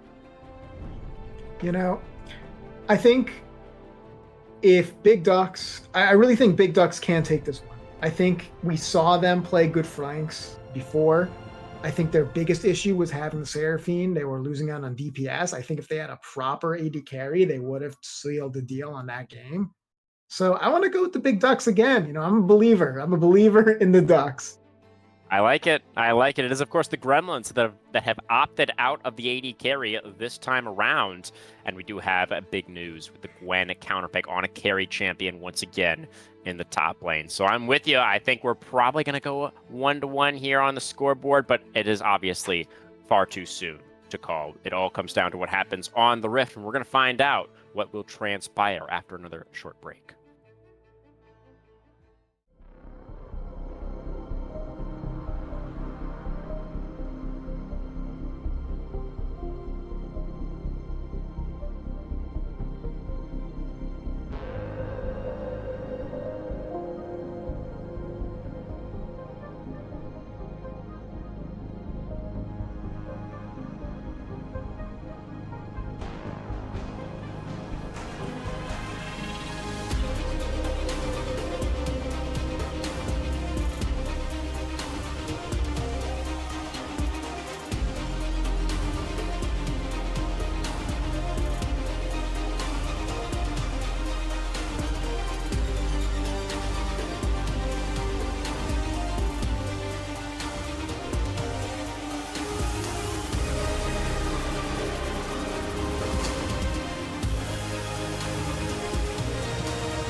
All right, everybody, welcome on to the Rift for the second time tonight. You've got the exact same sides as we had in game number 1. The Gremlins returning to the blue side, and the Ducks opting to go straight back onto the red. So it looks like a pretty calm level 1 is what we're going to get here. A little bit disappointing with Blitzcrank in the game, Stowe.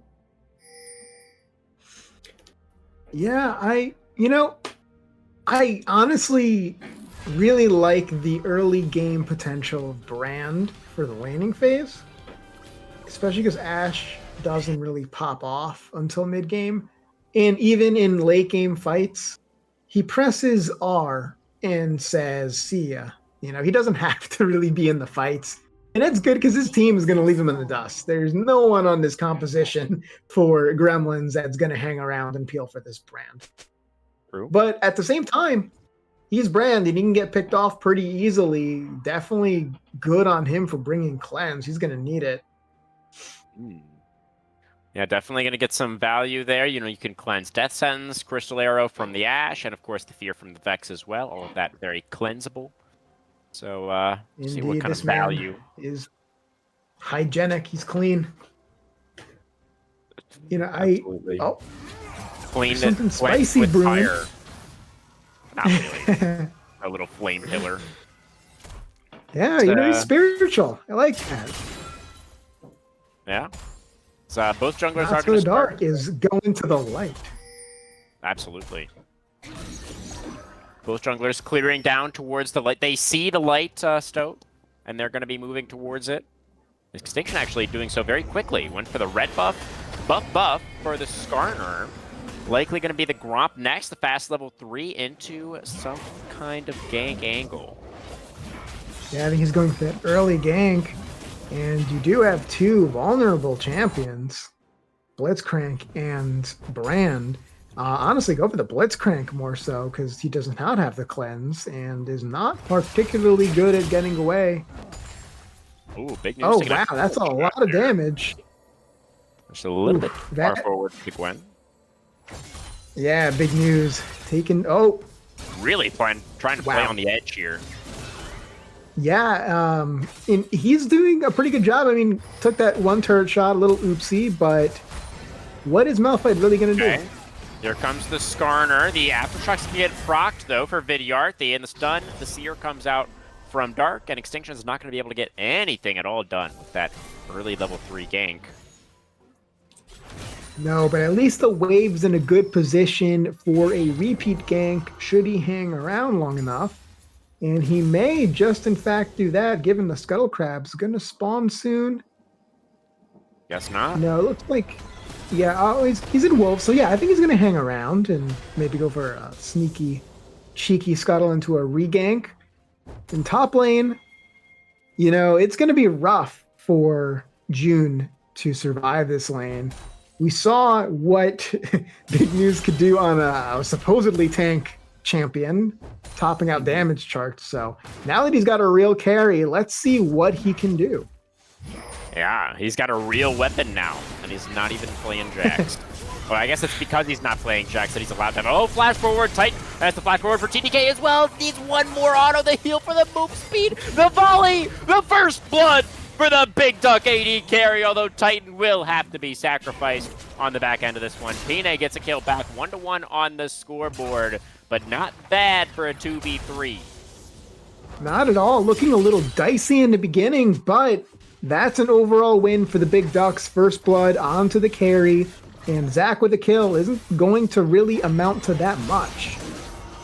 EVG, oh my goodness, he's got to flash away. There was another empowered auto, I think, about to come out there from Outrage. So the Aksha not faring too well. And now Extinction is making an appearance in the top lane. June has no mana, already burned the flash. Big News gonna dash forward, has his own flash, gonna get in there with the scissors. Oh, but the Gwen is so low, oh no! June with one more slap, able to clobber the doll, and goes 1-for-1 in the 1v2. These ganks are just really not working out too well, are they?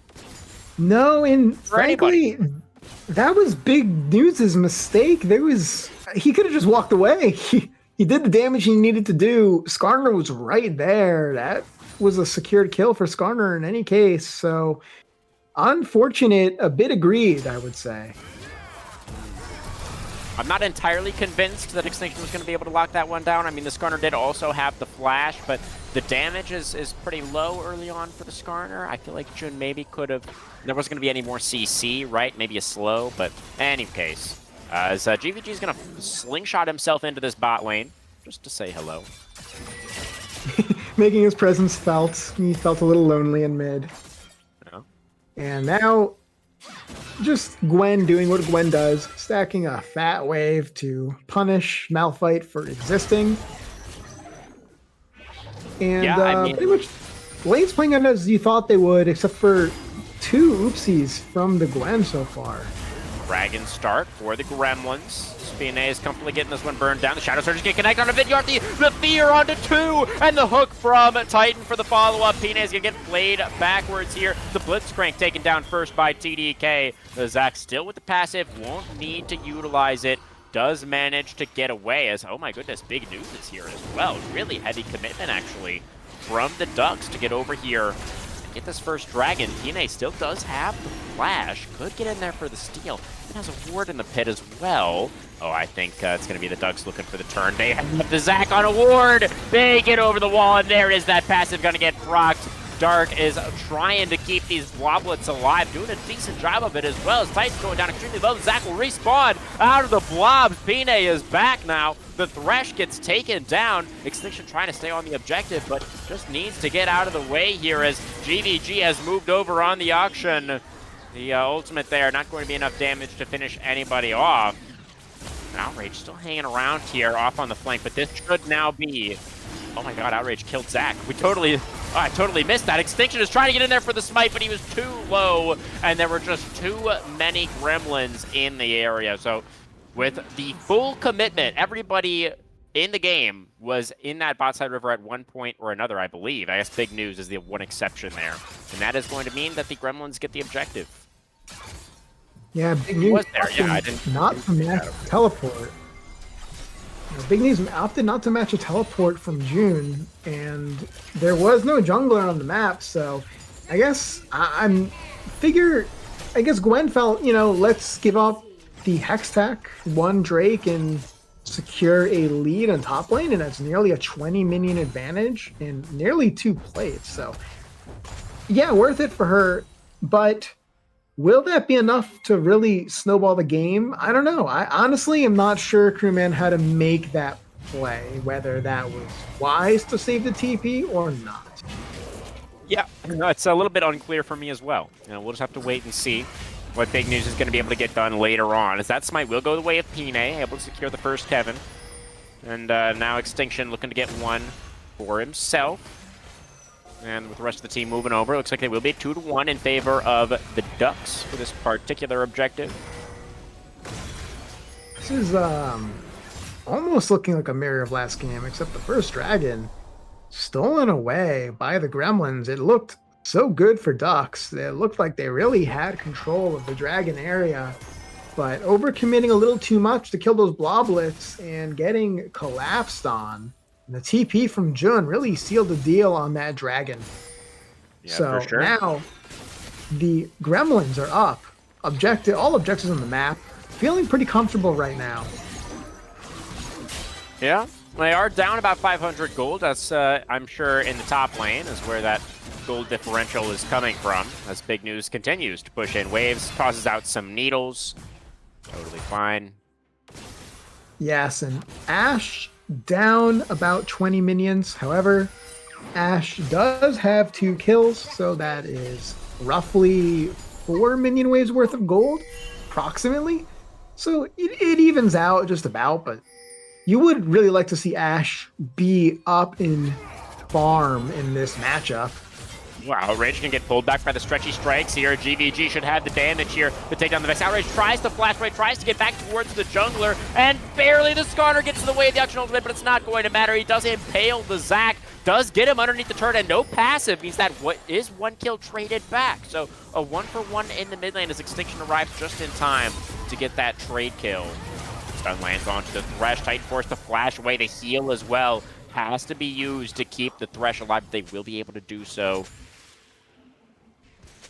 Wow, there's action all over the map. This game so far has been nonstop action everywhere. Definitely a lot more blood being spilled than the last game. Yeah, the team's definitely warmed up now. Not pulling any punches here. Still, it's going to be tough to lane against this brand. He's so strong, so much base damage just for really nothing. In the last chapter, this is going to mean he's going to spam. Plus, he has Lucidity boots now, so you're going to have to really be dodging a lot if you're Ashe and Thresh. While you can get a good Thresh hook, there's just so much burst damage potential between the Blitzcrank and the brand. It's questionable if getting a good Ashe arrow into hook is even enough to secure the kill on their own. Though it would be an excellent setup for Skarner. I mean, that's enough about the bot lane, Stone. Let's turn our attention back towards the top lane. Oh, hang on a second, actually. We're going to have to stay with the bot lane for just another moment. As Extinction does manage to charge away, barely gets away from that rocket grab from the Blitzcrank, has the Blast Cone, gets away. Back to the top lane. Okay, so big news. Has the Riftmaker done now? But June has been playing a real mean weak side so far on this Malphite. So if the Malphite is going to be able to continue hanging on like this, then I think the impact of the Gwen will likely be mitigated to a significant degree. Flash for the rocket grab, and that is going to be Outrage in trouble. No flash, no, oh, finds the triple fear actually with a Mistral Bolt, but Zac is going to be able to get in there with this. What just happened in the top lane? What in the world of the Lantern is not gonna... Wait, I think he did click it and then he got interrupted by the Zac. A good attempt from Titan to save the mid laner there as Outrage almost able to make it out in what should have been an unlivable situation, but I don't know. I don't know. Big Ducks are falling apart right now. I mean, how does a Riftmaker Sork Boots Gwen lose to a Tear of the Goddess, Null Magic Mantle, Lucidity Boot, Malphite? I don't know. Solo. I don't know how that's possible. Solo. I really don't. I don't know what went down. I don't think he even tanked the third shot. I think he just got straight up 1v1'd, honest 1v1. This is not how the matchup's supposed to go, crewman. This is not boding well for Big Ducks. Certainly isn't. Yeah, they are Struggling, it feels like, so far in this one. The gold is still relatively even. But, I do want to point out, Akshan completing this Kraken Slayer to Vex's just having 2 components for her first item.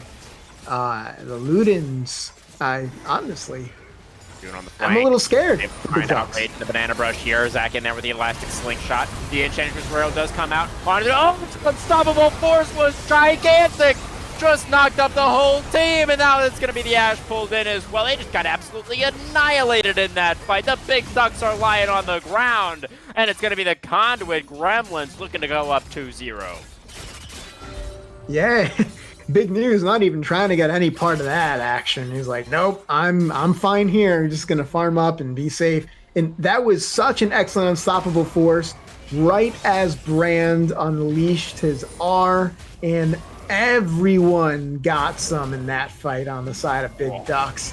So, I mean, that fight could not have gone better for the Gremlins. For sure. The Grubs will despawn. Unfortunately for the Gremlins, they would have been able to get that objective, but it is no longer available. Now, big news. Likes his odds here, tosses out the needlework. Pina is going down pretty low, but I think the Zach probably has the passive back available. And now Big News is in trouble. Tries to flash right, but gets pulled back in by the Blitzcrank. Big News feeling some pressure there to try to make something happen. As Extinction, who goes down next. Some low health bars here. Pina is respawned, gets in there, finds the CC on it. Titan does eventually get taken down by Outrage with the Mistral Bolts. That is going to be the Thresh traded back. The Auction gets in there. GVG with the revives, and oh man, it feels like the Ducks are really, I don't know what happened. I mean, game 1 might have taken more of a toll on the mental than we initially thought. It's looking like it, because that fight was honestly, that was looking okay for the Ducks. It just didn't pan out, and look at these score lines. Everyone is getting some gold on the side of Gremlins, right? They've got 4 kills for the supposedly weak side top laner, 5 kills on the jungler, though he's matching his opponent, which is good for Skarner.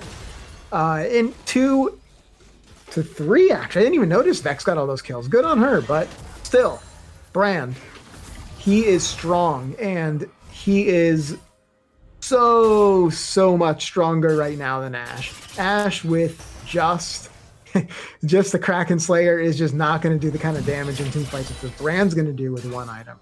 It's just such a big differential in power for Gremlins right now. And if they keep this up, this is going to be a pretty quick game, but we can't count the Ducks out, because last time they were doing pretty shakily in the mid game. They found their angles to come back in. Outrage Speaking of angles, once again here by Pina. Let's Bounce comes out for the additional CC, and yeah, that's the Kraken Slayer done for GVG. Just has so much damage. Big News tries to dash forward. That's going to force the Malphite ultimate out from June in retreat. June continuing to play a nice weak side here, just catching these waves underneath the turret, not giving Big News any angles. Yeah, it's the Gremlins that were in the kitchen this time around with the Brand, but it is not bland.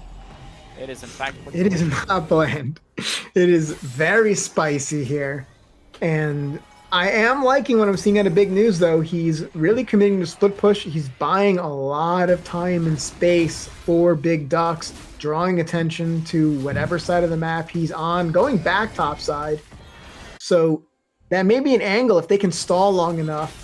And if he can keep accruing a big enough farm lead, he can equalize this difference so far in the team fights. And you really, Gwen is so strong in team fights. If you can get some good AoE on her ult.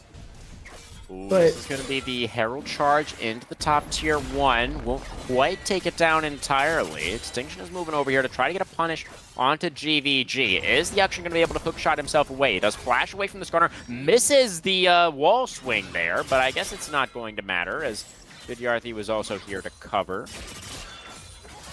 Yeah, good on Vidyarthi. Oh, but big news. Level 11 on the Gwen. This could be dangerous. In comes the Skarner as well. Does have the Impale. Does manage to get them both with that one. That should buy enough time for the Snips. Gets the stun into the wall as well, but the Brand damage comes out first. and that is going to be the Gwen taken down. Extinction does have a lantern to get back towards safety, but Fine arriving into the top lane as well, getting underneath that turret, not going to be able to finish anybody else off. But once again, the Gremlins coming out ahead in that fight. Wait. That fight essentially encapsulates what this game has been for Big Ducks. They find opportunities that look great, excellent and pale, everything set up. The Gwen is lining up her foes, and then Gremlins collapses first. And there's nothing they can do about that. The brand is just going to have too much damage. Big News was too low on HP.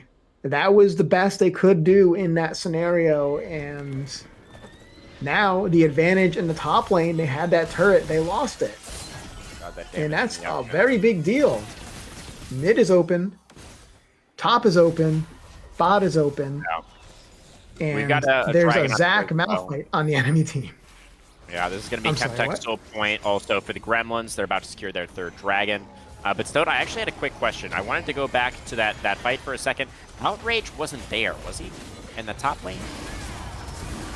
I don't think the Vex was there, was she? Because I didn't see Vex there, no. She was dead at the end of that play. And I'm not sure how that happened. She's been dead. Well, I mean in that exact moment when the top lane fight ended, Vex was also dead despite the fact that she wasn't there.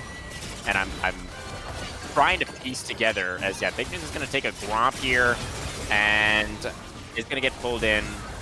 Oh, is going to attempt to take a Gromp, and it's not going to work out, and is in fact just going to die. And that was after they'd already taken the dragon. So everything right now is going wrong for the Ducks. They're going to get a little bit of a bounty gold from this bot tier 1, but this is looking tough. Very tough.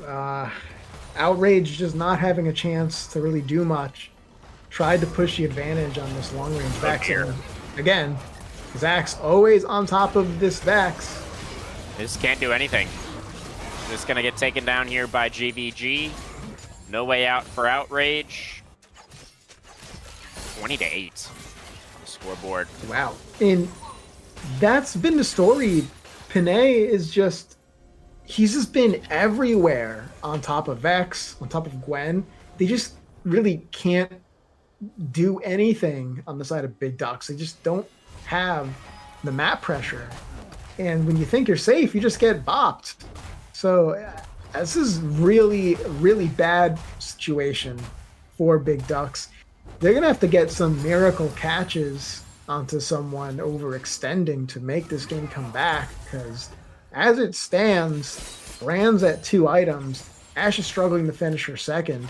And with that Leandries, that burn damage, just one spell from Brand is going to chunk the squishies to about half HP. Look at the Malphite items as well. My man went Malignant Malphite. Okay, that's a statement if I've ever seen one, as that is going to be a flash away from Titan. Get away from that very scary magical mountain. As Big News is going to find GVG in the side lane. This is teleport to flash on the Gwen. Doesn't have the ghost. Now Titan's in trouble. Back up here towards the Baron Pit. No flash from that previous look for the Thresh, and is just going to get taken down. There's one more ground slam from June. It's going to seal the deal there. Baron is up, and I think an early Baron would make a lot of sense here for the Gremlins. They are just so monstrously far ahead. Fine, though, is getting burned down a little bit here. Wants to continue fighting. Finds the stretchy strikes onto 2. A lot of CC coming out there, and so much healing as well from the Let's Bounce. Rocket Grab barely going to go wide, but it doesn't matter because Fine is in there again. Finds even more CC. What is this? Zac is going insane. Goes underneath the turret. One more shot. Oh, the healing from the blob. You're kidding me. And he laughs it off right in front of their faces. That is disrespect. Just pouring salt on the wound. That has to be a free Baron. Big News, not going to really be able to do big plays. I do not believe in this. I am very scared for him right now. Malphite on the wings right now. Oh my god, June could just... doesn't actually have the ultimate right now. The Malphite is coming off cooldown pretty soon. This Gwen is getting soloed by Malphite right now. What is happening? I think this is a stomp, crewman. I think this is just a classic, good old-fashioned stomp. I guess you're right. I don't know what else we could call it. And it's honestly so surprising. I mean, we saw big news coming up huge last game, and we were thinking, wow, oh my God, hold on. Look at what this Malphite just bought. Yeah. I mean, he had a tier. He'd been sitting on that tier for a while. So I'm honestly not even that surprised anymore. This is... Oh, wow, yeah. 4 mana, This is- then HP for the Malphite. Magical Mountain indeed. I will say this, if they don't close out the game in time, that really may come back to bite him, because he's not going to be so tanky, and his damage will taper off. But, I mean, that's a big if. Yeah, I mean, this is feeling like a quick one. I think it's pretty safe for June to go for it. Have a little bit of fun here in this game number 2. I mean, it's not over till the Nexus blows up, right? So we shouldn't get too ahead of ourselves, but I mean, this is going to be Chemtech Soul in about 10 seconds, and it's just feeling like the side of the Ducks have not really found any angles in this game at all to speak of. Jeez, no. It's 23-8 in kills. Literally, no lane has any advantage. I feel like it all And goes you back can't- to that. Oh, go ahead. I'm sorry, crewman, continue. No, finish your point first, and then I'll... Oh man, I was just gonna say that you can't even walk up to this team because they have a Malphite and a Zac. Okay, there you go. Goodbye. Wow. Unstoppable Force onto 2. Easy as you like. I mean, that's level 15 Malphite. And, oh, he's going to flash the other side of the wall to stay on top of the Scorpion. June is like, I'm not trapped in here with you. You're trapped in here with me. Magical Mountain takes no crazy. prisoners. One more Q. Oh, Extinction does manage to get away. It looks like, oh, the movement speed. There's one fast Rocky gets off another Q. The comet damage. Oh, the Impale comes out from Extinction. The Scorpion is desperately trying to live, but is not going to be allowed to do so. Oh, the Vex is going to get taken down. The Shadow Surge just tossed out forlornly. Vex's Shadow outliving her own body there. And this is just devastation. I mean, I mean, if they weren't mental boomed before, I mean, the Ducks are taking some serious blows to the mental right now. Yeah, your jungler top just got soloed by an AP Malphite. It was serious style points for June, flashing into the Skarner, trying to get away so he gets stun locked just to get closer. Like you said, you're trapped in here with him. Yep. Maxed out shutdown now for June. 8, 1, and 9 on the Magical Mountain. What an incredible performance in the top lane. I knew it was going to be all about the top lane, didn't I? I just expected it to be the Gwen this time around. But hey, we can't be right all the time. Is this Malphite going to build a Lich Bane? Sure. Man. Yeah. He earned that Lich Bane, all right? Yeah, I mean, certainly. And you gotta give credit to the Gremlins with this composition, very much a strange composition, and they're showing. Oh my God. They're showing how it goes. That was just rude. Titan just wanted Yeah, to get a you can ward. see- Does that really See how comfortable they require... are, blowing 2 ultimates on the support. Yeah. I mean, with the Malignance, the Malphite ultimate has got to be on such a low cooldown. Let's check that cooldown on that Unstoppable Force, if you don't mind, production. Get a quick hover there. 30 seconds! Yeah, that's totally, yeah. We Yeah, like to complain about Ari's ultimate. This is some true next with level the stuff. Flash for the Saracen hook. Oh, that was Bleeds. clean from Vidyarthi. Pulls in TDK, and that should put the finishing touches on this one. Dark is going to flash away. Is going to get chased down, actually, by the big news Gwen. Has the scissors out, but it's not going to work out. GBG takes his head off. One more bullet there. And they did manage to get one at least, as Titan now in danger of getting taken down next. Is Quadra kill for the Magic Mountain. June just needs one more onto the Skarner. They're going to give it to him. Extinction can't get away. The pentakill for Dude on the AP Malphite in the Plat League semifinal. They're on to the Nexus turns. This is going to do it for Game 2, and what a Game 2 it was. The Conduit Gremlins leaving little doubt that they were the #1 seed from the regular season for a reason. Just absolutely pucks in this one. Those wings are clipped, and those Gremlins are on match point. Yeah, I mean, they might want to fly back north. I don't think they're welcome here. These ducks, these mallards are getting cooked on a spit roast right now. Oh, man, yeah, we got some nice duck for our entree. That's exactly what the Gremlins prepared for us in the kitchen for that game, too. Some nice roast duck. I just absolutely cooked Yeah. it. They're eating well tonight. And oh geez, 40K. Wow, you can add up 3 players on the side of Duck Entourage. Just take your choice, and it's at or slightly above or not even touching this top laner, June. Yeah, I mean, with the additional context of Game 1 as well, where Big News had the most damage on the Scion, June is like, oh, you want to do damage with tanks, huh? You want to pick a tank and do the most damage in the game, huh? Well, I got you. Let me lock in the Malphite, 13, 2, and 10. Oh my god. Yeah, maybe that's just the secret. You don't get to do damage if you're aiming to do damage. It has to be a byproduct of being a tank. You know? I guess so. Maybe that's the key. I don't know. Some mental gymnastics I think are going to have to come through here from the Ducks to have a chance in this game number 3. What a stomp that we just saw. I mean, I don't think there's really much else to say, honestly, about this game number 2. I wanted to mention, actually, the moment where I feel like it kind of went wrong was all the way back at the first Dragon fight, where they had control over the dragon. They had control over the river.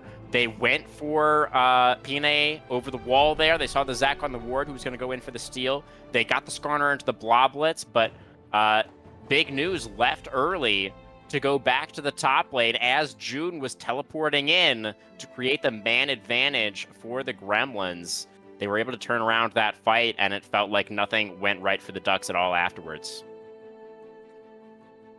Yeah, it was so rough from that point, crewman, because not only did they lose a dragon, they end up losing the Grubs and topside. They lost all the map control, and with nothing on the map to play for, Skarner was very behind on the Zac, who could clear his jungle and just repeat gank Vex again and again and again, and just completely shut down Outrage. He didn't even get to play the game. Yeah, it was very, very unplayable indeed for the Vex, just getting jumped on constantly by the entire top side of the Gremlins. It was, definitely 4-10. not a fun game to play out. Yeah, we'll see. We'll see if the Ducks can come back. We were coming into tonight thinking that this could be actually a really close series, considering the result the last time that these two teams faced off and the fact that the Ducks seemed like they had so much momentum coming into this one, but it seems that they were not all they were quacked up to be. Credit to alls for that one. We're going to go to a short break and then game number 3.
Okay, everybody, welcome back to the Plat League semis. We've got game number 3 on the horizon here, as the Ducks have once again decided to go to the red side. They're up against it now. They need to pick up a win, and clearly they think the red side is the side to do it with. Yeah, it didn't work out the first 2 times. They do say third time's a charm, so hoping for their sake that aphorism is correct. Yeah, they're going to ban away the bot APC brand. You know, fair enough. I don't really know if brand was necessarily the problem in that last game, but yeah, we could ban that, I guess, as the bans from the Gremlins.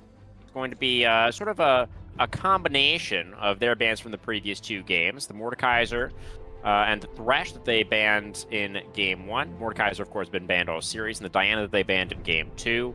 A Mumu going to come through here on the B1 as the Zac has been actually removed by the Ducks as well, so they don't want to see that one come through again here. Yeah, and I don't blame him, Zac. I mean, Panay had so much priority on the map. And the Amumu is a good snag, taking up, but they choose to go the Ashe instead. That is a not so dark comfort pick and a big call out, saying, I don't care if you counter pick me bot lane. We got this in the bag. And can you really blame them? And it was TDK, of course, who had the Ashe in the last game as well. So a little bit of extra salt there, rubbing in the wound, taking away the Ashe now. See, what likely a bot lane here in response. No, the Lilia that's been left open now. The Lilia was banned in Game 2 by the Gremlins. That is going to be available for extinction this time around. And you were actually just saying, Stoat, that you were hoping to see a little bit more of a damage-oriented option for extinction this time around. Yes, and going back to Sion, big news came up big on Sion. So let's see if he can make that magic happen once more. I do want to see that because Extinction is primarily a carry jungle player. He's been playing these tank jungles these last couple games. Lilia also one of his comfort picks between the Volley, Vi, and Lilia. Those are his picks. So let's see if he can make it happen this time around. We know he can do work in the jungle. And wow, Conduit saying you're going to pick a carry jungle? Well, so are we. A huge reset jungle coming out of Viego. Wow, you got to imagine GVG is going to maybe finally pull out the RE, pull out something that could really facilitate these resets I would love it here. Yeah, I feel like that would be a great pick. I mean, you also, you definitely need some kind of AP option. You could also maybe like pull out something like the Swain again, something that we know is one of GVG's favorites. I don't know. We'll just have to wait and see what he goes for. It looks like with the early Sion lock-in, they are just going to save the mid pick for the 4-5, which I think is totally fair. With the Sion lock-in, I assume that the Ducks are going to be saving that R5 pick for Outrage in the mid lane. It would make the most sense to me. Yeah, there's no rush here.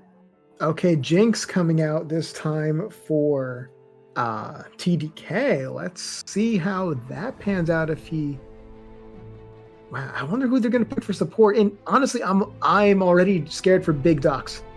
They chose Lilia first, counter pick, and Maokai coming out. Maokai's his entire existence is just the bane of Lilia. He's got the slow with the saplings.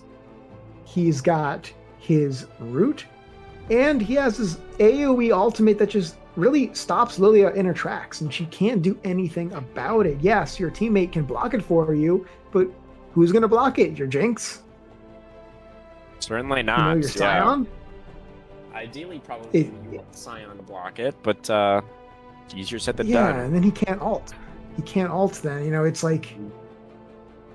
I think it's honestly a really smart counter pick. And it also facilitates Viego to just jump in. It sets up Ashe for her arrow. Is a ban comfort out the pick blood for respect. Is a comfort pick for Vidyarthi as well. Maokai was actually the most played for Vidyarthi last split, 33 games, 55% win rate. So there you go. Mm-hmm.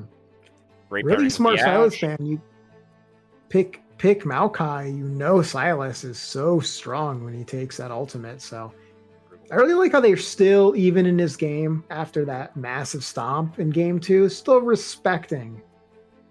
And actually, about the respect, banning out the Milio, a favorite of Titans, and has done a lot of work, would synergize super well with that Jinx. Yeah. I mean, what are we thinking for Titan here? Oh, the Taric. Okay, the Taric was still up. Seems like a reasonably good pick here. Taric I mean, was you can banned kind of... game 1. It was, and you can kind of respond to the Nature's Grasp with your own ultimate, right? I always forget the name of Taric's ultimate. So something like a Gleaming Brilliance or something. Cosmic Radiance, thank you also. Yeah. Oh, it's actually going to be the Renata, though. This is why we don't talk about Hoverstone. Our bad. Yeah. I kind of like the Taric pick, though, because it also denies Viego. But choosing to go with Renata Glass... I mean, the Renata can as well, right? If you time the bailout with when the Viego's going for the Heartbreaker, you prevent him from getting that initial reset, and then maybe you could turn it around on him. You know, there's an angle there, and you know the hostile takeover as well can be also be a really good response into the Nature's Grasp. So I don't mind the Renata here. I think it's also a good pick that can work pretty well. And the victor is going to come out now for GVG. That is definitely, you know, one of his many champions that he has been known to pull out, and should, you know, it's not maybe the most aggressive pairing with the Viego, but I think it is, you know, great for the team fights later on, obviously, and can still help you get those resets with the big AoE damage that the Victor provides. Aatrox into the Scion, that's a pretty classic counter pick. Yeah, and Aatrox, I want to point out a pretty ominous stat. So June's Aatrox in 5v5s is 75% win rate. Wow. That is a stat. Yes, it is. And Kled mid. Huh. I actually really like Kled mid here. Okay. I think Kled's I think his ultimate really facilitates Lilia and Jinx to follow up. Okay. And Scion has a really... either of these champions, Kled or Scion, has a really easy time in flanking Engage, because one is coming at you, and then the other can come at you while everyone's distracted, and there's such fast traveling ultimates, you really can't do much about it. Aatrox doesn't have many tools to stop you. He needs to flank himself. And Aatrox flanks are a lot harder to pull off. He just doesn't have the same kind of mobility. He doesn't have the same hitboxes. So honestly, I really like the Kled pick. Let's see if he can make it work. He did have a really good showing on Irelia. Knows how to play these melee AD champions. Yeah, certainly true. We do have to keep in mind the outside chance that the Scion could be flexed mid and the Kled could go top, but I'm in agreement with you, Stoat, that I do think that the Kled mid is probably more likely, does seem more like an outrage champion, and I do, you know, you've kind of got me sold, honestly. I like the reasons that you provided there, but again, we've kind of find ourselves in a situation again where the BDE composition isn't as severe as what they had in game number 1, but the Kled in particular does need to get ahead early, right? You know, at least they do have some tools with the Lilia and the Jinx that are going to be strong later on regardless. But the Kled in particular, it does feel like a risky pick in that context, right?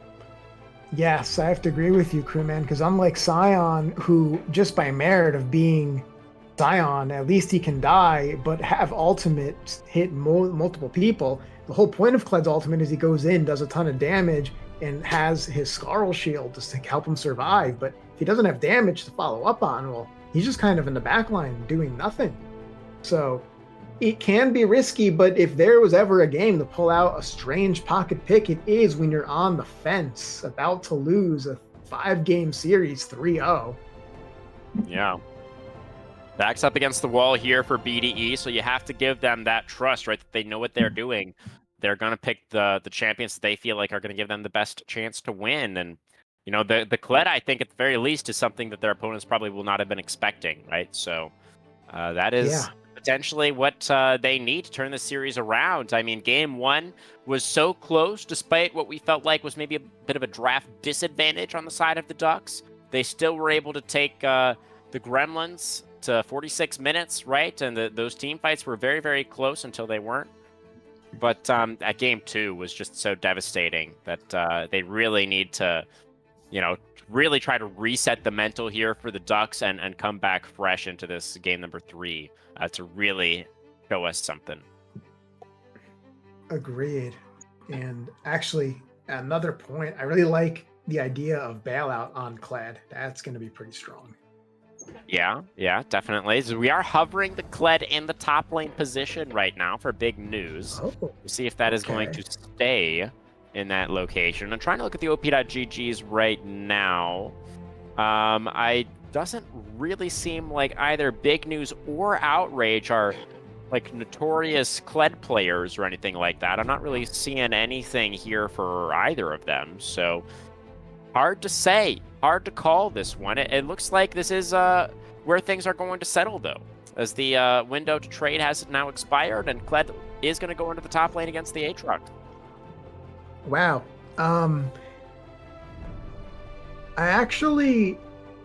I really don't know the matchup. I want to say Kled has the advantage in the 1v1, but to be completely honest, I don't know for sure if that's true. So that's interesting. Kled definitely would have done well into Victor. I can say that much. He just has so much of ways to dance around Victor's gravity well. Yeah, for sure. Yeah, I would have been able to put a lot of pressure on the Victor early, I think, because Victor is a champion. They have a lot of presence in the lane early on, so Kled probably would have been able to get some prio in that mid lane pretty comfortably, despite the range disadvantage. But, you know, I think that in the top lane as well, I mean, again, we're just going to have to trust that Big News knows what he's doing here with the Kled. Yeah, I mean, if there's anyone on this team to make it happen, it is Big News. And one thing I will say is really nice about the Kled top, though, is his ultimate allows him to save his TP and move across the map so efficiently. He can really be at these dragon fights when he needs to be and force this Aatrox to follow him with TP. He just cannot keep up with that movement speed.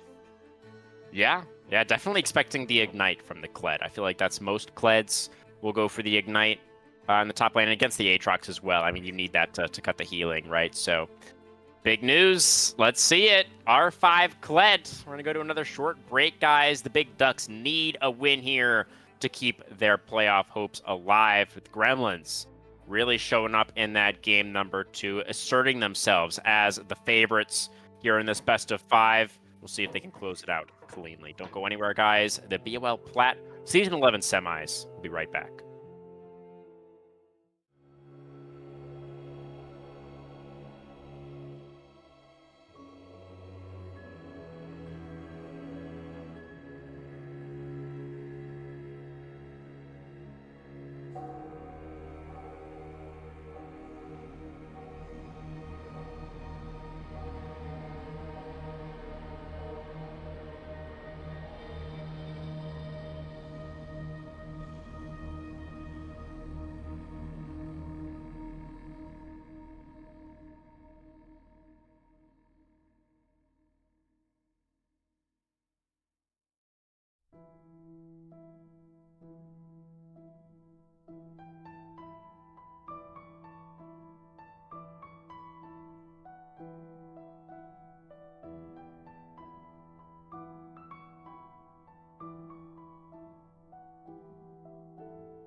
Okay, everybody, on to the Rift we go once again for potentially the last time tonight.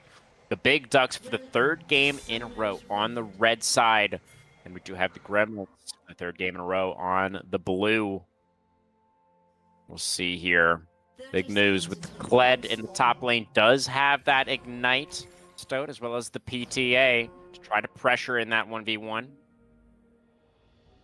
Well, let's see how this goes. Last time he chose a lane that was supposed to be a winning lane. Last game, we saw how that turned out. We saw June pop Yeah. off on the supposed weak side. So maybe he can rectify that. Definitely looking to make amends for that last game. Can only say that he dropped the ball. Yeah, I would have to agree. Definitely not what we were expecting to see from this player. Maybe a bounce back will in say- game 3 here. It's in order.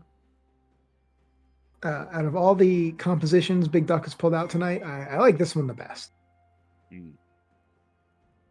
Yeah, I think like we're that's talking about, I do wish the Kled were mid, but we'll see what Outrage can do on the Scion mid lane.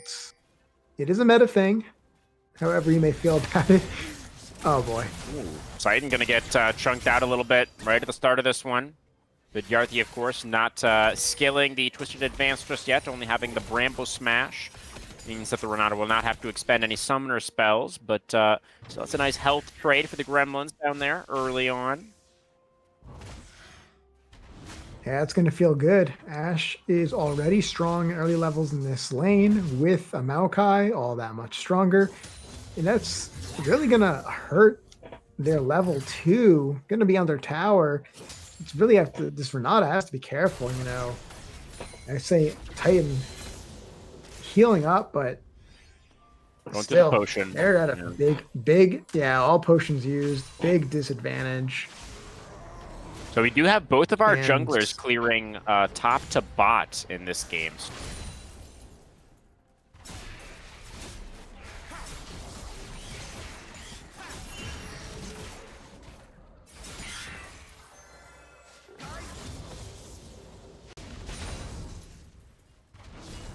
Like to see Extinction actually clear towards this top lane and try to help facilitate Big News get an early lead. I guess the thought process might be to match Lilia because she would be pretty good to gank into this bot lane with Renata. So if Jinx gets ahead, of course, with Renata, that could be a very difficult thing for Gremlins to contend with. Especially because Ashe, she's going to be pushing up the lane. She has her volley, and the saplings from Maokai is naturally a push-heavy lane. So I'm assuming that's the idea here. Just keep the bot lane safe. Right, I'm saying that Lilia should have cleared towards top side. Oh, my mistake. Yeah. Yeah, well, in that case, I totally agree. She's going to lose out on the title cap here as well. Pine's going to find the Spectral Maw. Extinction is going to go forward, actually, with the E, and doesn't even really get out that much damage. Pine thinking about it, flashing forward for the Spectral Maw. The red buff damage, that's going to be the first blood, and Pine just owns him in the jungle. This Lilia is already a champion that struggles early game. She needs to get 2 items to get going, and this is not looking like she's going to be allowed to even get going. I mean, we saw this last game. We saw them fall behind and not be able to come back. Yeah. Speaking of which, Kled getting bopped. Viego is such a strong early duelist. Already got that Retrix in inventory. Going to be going towards that Kraken Slayer first item with the new build path. It's going to be so good against the Scion and the Kled. Yes, and this champion, Viego, he's built to snowball. This is going to be rough. This is a champion who, once he gets a kill in team fights, if he's ahead, he will just keep resetting and keep the fight going in his favor. And right now, Kled getting pushed back to his own turret, lower on HP against the lane. He was, again, supposed to be counterpicking. So, Big News, struggling. these 2 games in a row right now. Still too early to tell how Kled will pan out later on. Up 11 CS. It's going to be the first dragon on spawn for Pine and the rest of the Gremlins. The amount to start things off. Looks like we got an Ocean next. So certainly some very powerful souls still going to be possibly available later on.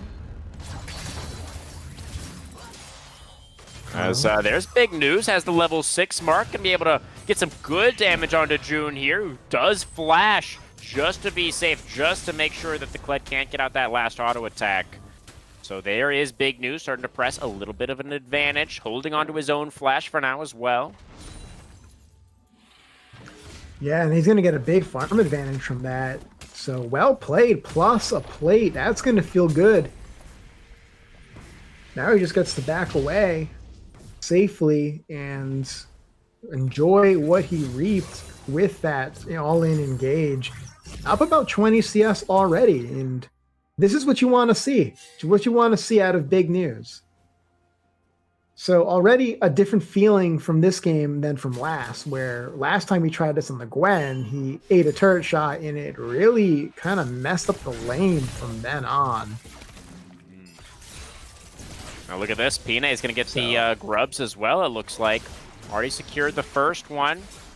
Should have enough time at the very least to get this second one as well. Extinction is going to move over, sees the Scuttle Crab taken now. Tosses in the Swirl Seed, not quite going to get the timing there, very close, but Pina with the Q reset, going to be able to get that one. In comes the Kled, going to be charging into this grub pit. Pina likely going to have the Heartbreak over the wall here, trying to be sneaky in the mist. It's the flash forward for Outrage. The Heartbreaker is not in time. They execute the Viego. They get the last grub. June now in a difficult position. No flash, remember, on the Aatrox. Running out of time with the World Ender here as well. Does manage to dodge away from the Decimating Smash, but the Aatrox is not going to be able to get away. A nice sweet spot there, but it's not enough. Another kill going over to the Big Ducks. Now GVG in trouble, runs out of mana, and now he has the flash. Going to get knocked up by the Scion, though, and GVG is going to get taken down as well. So 3 kills for the Ducks on the back end of that one. Wow, yeah, big news coming up big on the Kled. The ultimate really trapping Pinay in the middle of that grub pit. Now his teammates couldn't do much about it, and Scion getting 2 kills from that. Definitely going to make this lane feel a lot better. Going to land for Pinay. As the Heartbreaker in, as Pinay does get the kill. And I guess that's what you get for holding on to the Heartbreaker. Decimating Smackdown. Oh, reset. A double kill. No 1v2. Pinay. 3 and 2 now. He doesn't even have his item yet. The nice thing for Lilia is Extinction does get that kill. So at least there's something there. But man, Pinay really coming up strong in the Viego pick. You really, I mean, I'm not going to lie. I thought that was going to be a kill onto Pinay, but manages to sneak that kill there. Excellent play.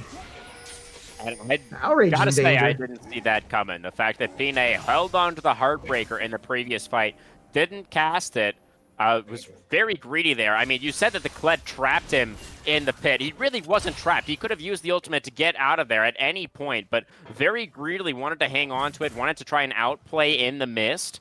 It did not work out in that initial fight for Pinay, but then still had the ultimate for that next fight that we just saw and is able to get the double kill. So all according to plan, I guess. Yeah, 600 IQ is planning ahead, but let's see what he can do with those leads. Granted, they're doing really well on the map right now.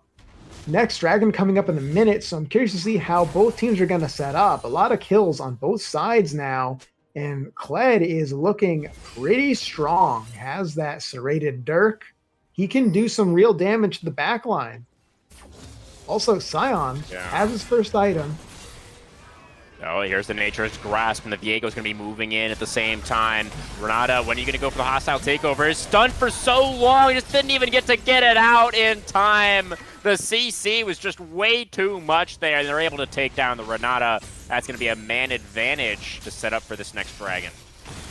Yeah, and I mean, the silver lining is she will be up in time to contest the dragon should they decide to, but like you said, the setup is going to be all theirs, and with a Maokai on the side of the Gremlins, it's a pretty dangerous thing to do. A Maokai and a Fed Viego. It's going to be hard to just walk into a brush without any vision. Maokai, one of the best champions at setting up for objectives with all the saplings. As that's the flat forward. Vidyarthi still going to go in for the twisted advance. Bramble Smash backwards. Extinction in trouble. Has the bailout. Are they going to be able to get the reset for the Renata? Vidyarthi does go down, but it's before the Lilia does. And that's going to mean a 1-for-1 at the start of this one, although Pine does also have to flash and is now a little bit corralled here. As Outrage trying to move over, trying to chase down this Viego. GVG's able to keep eyes on him for now. The Blast Cone, Pine outplays him. Moves around to the other side of the Wolf Pit, and now Titan's in trouble. The handshake, it's not going to land. That's flashing forward as Dark does manage to get the kill. Now, surely, though, the Ash is going to get traded back. Though, from the Victor, roots up Outrage's Scion. The reset, the bailout does come through for the Ash as Pine manages to get another kill onto Outrage. 6 kills for the Viego. On the other side of the map, June solo kills. Big news in the side lane. The Gremlins looking poised right now to secure their 3-0 sweep. Conduit Gremlins just, in a word, outplayed Big Ducks there. I mean, completely outplayed. First, Pine surviving in the mist, coming around and getting a kill at almost 0 HP, then healing up for some more. And then Ash, not so dark.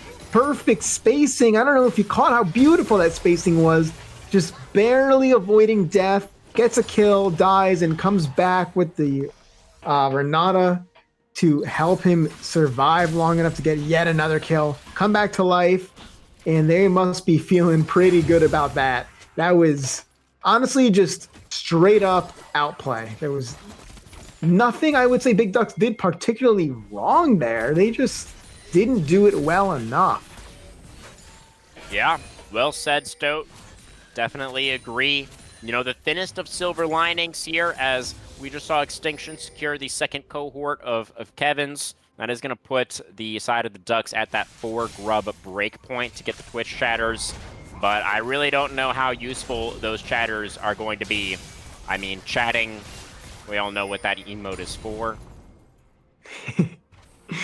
And yeah, it's great if you can even get to a turret to push, but can you safely push any turrets? Yeah, maybe Kled could, but just got solo killed. He bought Hubris. Hubris Kled? Hubris. That's not a thing, is it? I mean, I think it is a thing, but only if you're winning, right? And I will tell you, man, he's not winning right now. No, he doesn't seem to be. Living up to the item's title, Hubris might be getting the better of him right now. Might have gone something safer, like Cleaver. Yeah, goodbye. Yeah. Okay. I don't think they even needed Pine for that one. I think June was about to solo kill him again. I'm convinced. Yeah, I don't. There was no way Clint was going to win that 1v1.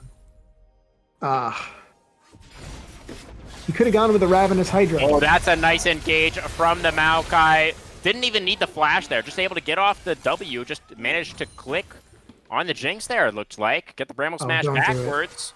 Don't do it. Extinction. Coming in with the Swirl Seed. Gonna go for the Lullaby, but it's only onto the Maokai. Dark just gets to hit this whole time. The Twisted advance back in. The reset, the bailout. They do get the kill onto Vidyarthi, but now Dark is gonna chase him down. Oh, June teleported in. Oh, this Aatrox is a monster. Outrage is gonna flash away back underneath the turret to survive. In comes the Kled, but he's just far too late. There's nothing Big News can do here. He's going to have to dash back away. And Jude is feeling himself now. Look at this Aatrox going in, looking for those sweet spots. That Spinning Smash does get the knock up, though. Aatrox potentially overstepped. Big News is going to get dismounted, and Outrage pulled back in by the Umbral Chains, or Infernal Chains, rather. They're very strong chains, no matter what they're called, and it's going to mean the death of the mid laner. I believe that was a 3-for-1. Oh, 4-for-1. Oh, no, it's a Scion still. I was 3.5-for-1. Okay, well, all you can say about that play was pure desperation. Yeah, June's gonna go back in again here, but Extinction has respawned and returned to the bot lane, and now might die again. Dark moving forward, needs one more arrow, not going to find it as the Lilia does get into the bush. PNA also moving back over again. Says, oh, you want to go again? We can go again. But no, the Ducks will fly away. Gremlins playing with their food high, here. Duck. Yeah, I mean, they already had their main course last game in game number 2. So I'm surprised they're still hungry, but I guess very healthy appetites for these Gremlins. Oh yeah, having some chow mein with duck sauce right now. Knock up into the turret glitch. Look at that damage, a heartbreaker. Pina is in there. He flashes away. He's gonna live. The Super Mega Death Rocket's not enough. Oh, the Lilting Lullaby comes out. The zap. Is that gonna be enough? Flashing forward, TDK gets out that last rocket. They take down Pina. Vidyarte flashes over the wall, tries to survive. But the Maokai is not gonna be able to get away from the Lilia. So a couple of kills back over to the Ducks. That's something, but this game is 4K is the gold lead already for the Gremlins. And on the Dragon, 25 seconds. Jungle support are going to be back for that one. Cloud Soul possibility. Yeah, that's something, but it's not enough. It's 7 kills on this Viego already. It's 16 minutes in the game. It's essentially a kill every couple minutes. I mean, he's so fed. It's crazy. I mean, honestly, I really want to say shout out to the Gremlins. They are dominating this game. That early kill onto the Lilia really set Big Ducks back, and I just feel like they haven't been able to recover since that Viego early kill. And on top of that, big news, opting for the Hubris instead of the Ravenous Hydra, foregoing sustain, and not getting anything for it. He's not winning the lane. He wasn't winning the lane before he bought it, so... Right. Well, I don't know what to say other than just strange. 5v5 is shaping up here in the river. Banana Brush control currently held by the Ducks. Looking to stake a claim here. Looking to get a little bit of real estate for themselves. You know, Kled is all about his property, but he doesn't have very much of it right now. He doesn't have the proper paperwork. The deed is not in his name. They signed it to Scarl by accident or something, and it's really awkward right now, this current situation. As we can see, the Gremlins moving in, claiming this real estate for themselves. It's foreclosed. And that is going to be them getting into the river here. And the Ducks just can't really stand and fight. They're too far behind. Bled is going to come in here with the charge. Only connects on to the Maokai. Vidyarte doing a great job of getting in front of that one. And the Nature's Grasp comes out now as well. Vidyarte is the first casualty of this fight. June, though, on the Aatrox pretty large. Teammate's getting chunked down. Does get the kill on Outrage, but the Viego also will fall here. And June not quite taking enough to survive. The Gled remounts. And now it's the Ducks against all odds, coming out ahead in the fight so far. That's going to be another kill coming through onto the Victor. It's a sweep. It's a wipe. The Ducks get the 5-for-1 team fight and the objective. They're still in it. That's crazy to see. I mean, Ash played that fight so well. Not So Dark flashing Renata's hostile takeover, managing to DPS the entire time, spacing perfectly. All things were going well until they weren't. And big news, maybe about to make the comeback, justify the hubris. Maybe got can the he stack make the on it dream now. come true? Can he make the dream come true? I don't know. He's got some work to do still towards, getting to that dream being successful. But definitely that was a great start to it. And, it's not really clear where that went wrong for the Gremlins. I mean, they should have been favored in the fight. I felt like maybe Pine stepped up a little bit too far forward on the Viego. I mean, the Kraken Slayer Sundered Sky build, it doesn't really give you that much durability in the team fight, so he did get burned down pretty quickly. If he had managed to get off that possession onto Outrage, that fight could have looked completely different, right? The margins were very thin there. There were a lot of very low health bars at the end of that one for the Ducks. They're able to dance around that fight just good enough. They're able to trade off who was taking aggro, who was taking that damage from Dark. And they're able to win out in a big way. They did lose their tier 1 in the mid lane, though, just now. That's going to be a little bit more control over to the Gremlins for the next skirmish. Yeah, I gotta wonder if there's going to be a big fight around this upcoming Herald. It would make sense. The Gremlins are still pretty pretty comfortable right now. I want to point out, though, this Jinx is back in the game. She was pretty behind, now matched to Ashe. So that is a saving grace. Lilia on her second item, just about. So this is really shaping up to be exactly what the Big Ducks need. Wow. Just noticed that big news, forewent shoes, or had foregone rather, shoes for quite some time to get that Tiamat pickaxe, and I got to agree with that. Oh, he's getting burned down right now by GVG. The Chaos Storm is going to be Pina getting in there for the last hit. Big news, the Dream getting farther away once again, loses the Hubris stacks. June, though, is going to get punished on the other side. Oh, the healing! Oh, did I say he was getting punished? I meant he's going to punish all these people who thought that they could take down the Aatrox. He is the world ender, and he will end their world. Wow, that is heartbreaking. It honestly looked so close to getting the kill on Aatrox, equalizing the top lane, slays, maybe getting something out of it, but nope. Just like the last couple games, it seems like whenever Big Ducks try to make a play on the other side of the map, take advantage of what looks like a pristine opportunity, the Gremlins just collapse on them first. And they're able to have these cross-map plays down in clutch. So, really heartbreaking stuff. They were in a great position. Granted, it's not all over. It wasn't the worst thing in the world, but it is pushing them further back from what was an even position. Yeah, definitely. I mean, they are still pretty desperate right now, I think, in this game. Their turret's dropping like flies right now.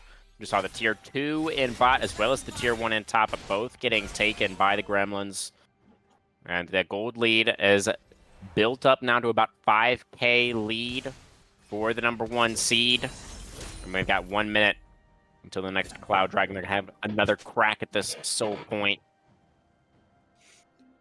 Yeah, Cloud Dragon, so good for either of these comps. I mean, if they get the soul, you get the ultimate cooldown reduction plus the innate speed boost from using your ultimate if you get soul, and just stacking the passive movement speed out of combat. It's going to be huge. And honestly, if Gremlins get it, it's going to be so hard to challenge them anywhere because they have so much map control already, having taken so many turrets. Good split pushing in the top lane right now. Does have the teleport available to join up with the rest of the team if he would like to. Mid control for Outrage, getting that wave pushed in. Dark gonna have to stick around for just a moment to clear this out. River control for the Ducks at the moment. Once again, at their beloved banana brush. What they're holding on to right now. Ducks, grab. I mean, excellent is unanswered right now. The Aatrox is set for free in the top lane. His Outrage has stepped a little bit too far forward, perhaps. This Manic Smash is going to come out, still going to get the knock-up onto the Maokai there. Pina into the backline, looking for the kill on him. DDK, the bailout. Is it going to be enough time? No, the Ashe does go down. The reset comes through, the teleport in for June. And the team fight is just going to be an absolute slaughter. It wasn't even really a fight. It was the side of the Conduit Gremlins just absolutely pub-stomping their opponents. The Viego will, in the end, go down as he picked up the Jinx body there and was very squishy as a result. But it is going to be 5-for-1. The Conduit Gremlins massively on top. Gotta think, crewman, that may have been a different fight if Viego went down, but he lives just long enough, gets the reset, and that was all she wrote for that fight. Get a turret in mid lane, get a free dragon, and that's going to feel really good for the Gremlins. What it's all about for the Viego. I was really worried for Pine there. It was so aggressive. He literally flashed into the entire enemy team. But he saw the angle. He knew his target, TDK. Did get taken down. Pine was able to finish him off just quick enough to get that initial reset.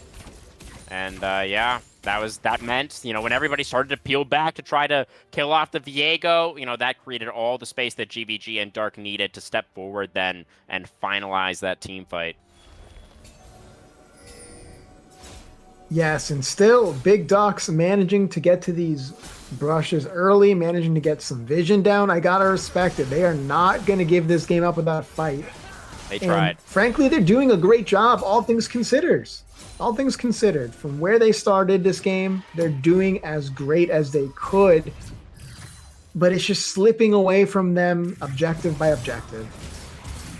June, two Now, levels ahead Aatrox. of Big News right now. Yeah, I mean, it's a Scion. He's fine. Oh, maybe not, actually. Team moving over. Vidyarthi going to get in there with Twisted Advance. And Dark is here for the DPS. Hostile Takeover does come out. Does tag all three of them. Outrage thinking about trying to... Oh, make a Death Rocket from long range. TDK comes in and he's excited. Big News charging in as well. June trying to get the healing. Oh, but Pina gets in there. Shuts down the Jinx right as she was looking to get going. And now the resets come through for the Viego. Outrage might be one of the last to fall here. It's going to be Pina onto the Rel. It's Extinction on the Lilia, trying to dance around, trying to get out these blows as much as possible, but it's just not going to be enough. It's another team fight win for the Gremlins, and GVG wasn't even there. Just split pushing in the side lane. Victor looking for inhibitor turrets, uncontested. I mean, they're trying. Yeah, like not so you said, dark. Stoke, they're really trying. They are. Not so dark, making a big mistake. He got the Ashe ultimate, the Enchanted Crystal Arrow, onto Titan, but then he didn't choose to back off and join his team. He just kind of stayed on the flank and sandwiched himself between two opponents. GVG is going to get the turret here, but now likely will Now die Victor. for it.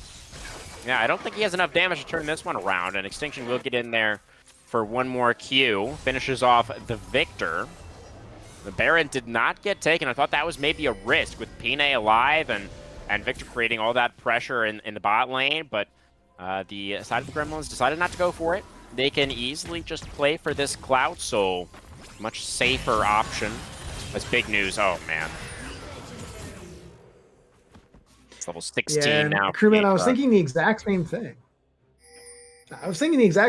I was really expecting them to just pressure the Baron, given how they sent 4 people to go to handle the Victor. But, like, it's not the biggest deal. Outrage dead, about to finish his Rabadons. And when that item's completed, good luck walking into that Victor laser. He's going to do so much damage. And speaking of damage, June has just been taking over this game. Him and... June and Dashing Kane. forward, June forced to go for the all-in, takes down one, absolutely dunks on Extinction in the 1v3, June. Oh my god, you didn't have to do him like that, did you? It's only Titan here now. The Renata can't do anything. It's a triple kill for June's Aatrox in the 1v3. That's and the Baron's game. dead. Yeah, it is. Yeah, it is, Stoke. I mean, Outrage is going to he's try to gonna teleport get back to arrows, base. right? He is not going to get the teleport off. The Spectrum off from Pina is what stops it. GVG and June already onto the Nexus. Big News respawns to get taken down one more time. Game 3 and Game 2, honestly, both extremely decisive in favor of the Conduit Gremlins. They will make good on that embarrassment that they suffered at the hands of the Big Ducks at the end of the regular season. That was their one match loss for the Gremlins for the whole season, was to the Big Duck Entourage in Week 9, and right here, they got their revenge. I mean, June coming up huge 3v1 in winning. That was nuts. I honestly, for the POG for this game, it's hard to choose between Pinay and June. And Oh, true, yeah. I think it really edges out just barely for Pinay, just because that early game and the consistent damage he did and the consistent pressure on the map. I mean, that flash into 5 team fight. There's just so many points in this game where he just played on the edge and won again and again. Yeah. And there was that one fight where he played on the edge and fell off a little bit, but thankfully there was another ledge just underneath that first ledge that he was able to land on and sort of restabilize. So it did work out quite well for Pina and for the entirety of the Gremlins. I personally would give my vote to June. I mean, just look at the damage charts, 45k on the Aatrox, and that 1v3 at the end, just cherry on top, chef's kiss, And just the fact that I expected top lane to be so pivotal in this matchup between these two teams, but I really expected it to be a closer contest between these two players. I mean, Big News had been so great for the Duck over the past few weeks. But tonight just wasn't his night, I guess. It was all June. And I think, with that factored in as well, the fact that Big News was kind of going to be the main player to watch for the Ducks, I think gives that POG vote a little bit of extra weight in my mind towards the top laner here. It's Have true. I convinced you, or what do you think? True. All Pinay great had a great early points. game. I'll give you Pinay's great early game. I gotta say, I'm feeling convinced by argument, and I think generally the MVP of the series is hands down June. Yeah. And as the series is now over, so many pop-off games. He did. He definitely did. I think we can give the Ducks their flowers at least for game number 1. They were very competitive in that first game. They found a lot of great angles. They won some pretty impressive team fights, back in game number 1. But it really felt like with the way that game ended and the way the game 2 started was really tough for them to bounce back from. And ultimately, they weren't really able to.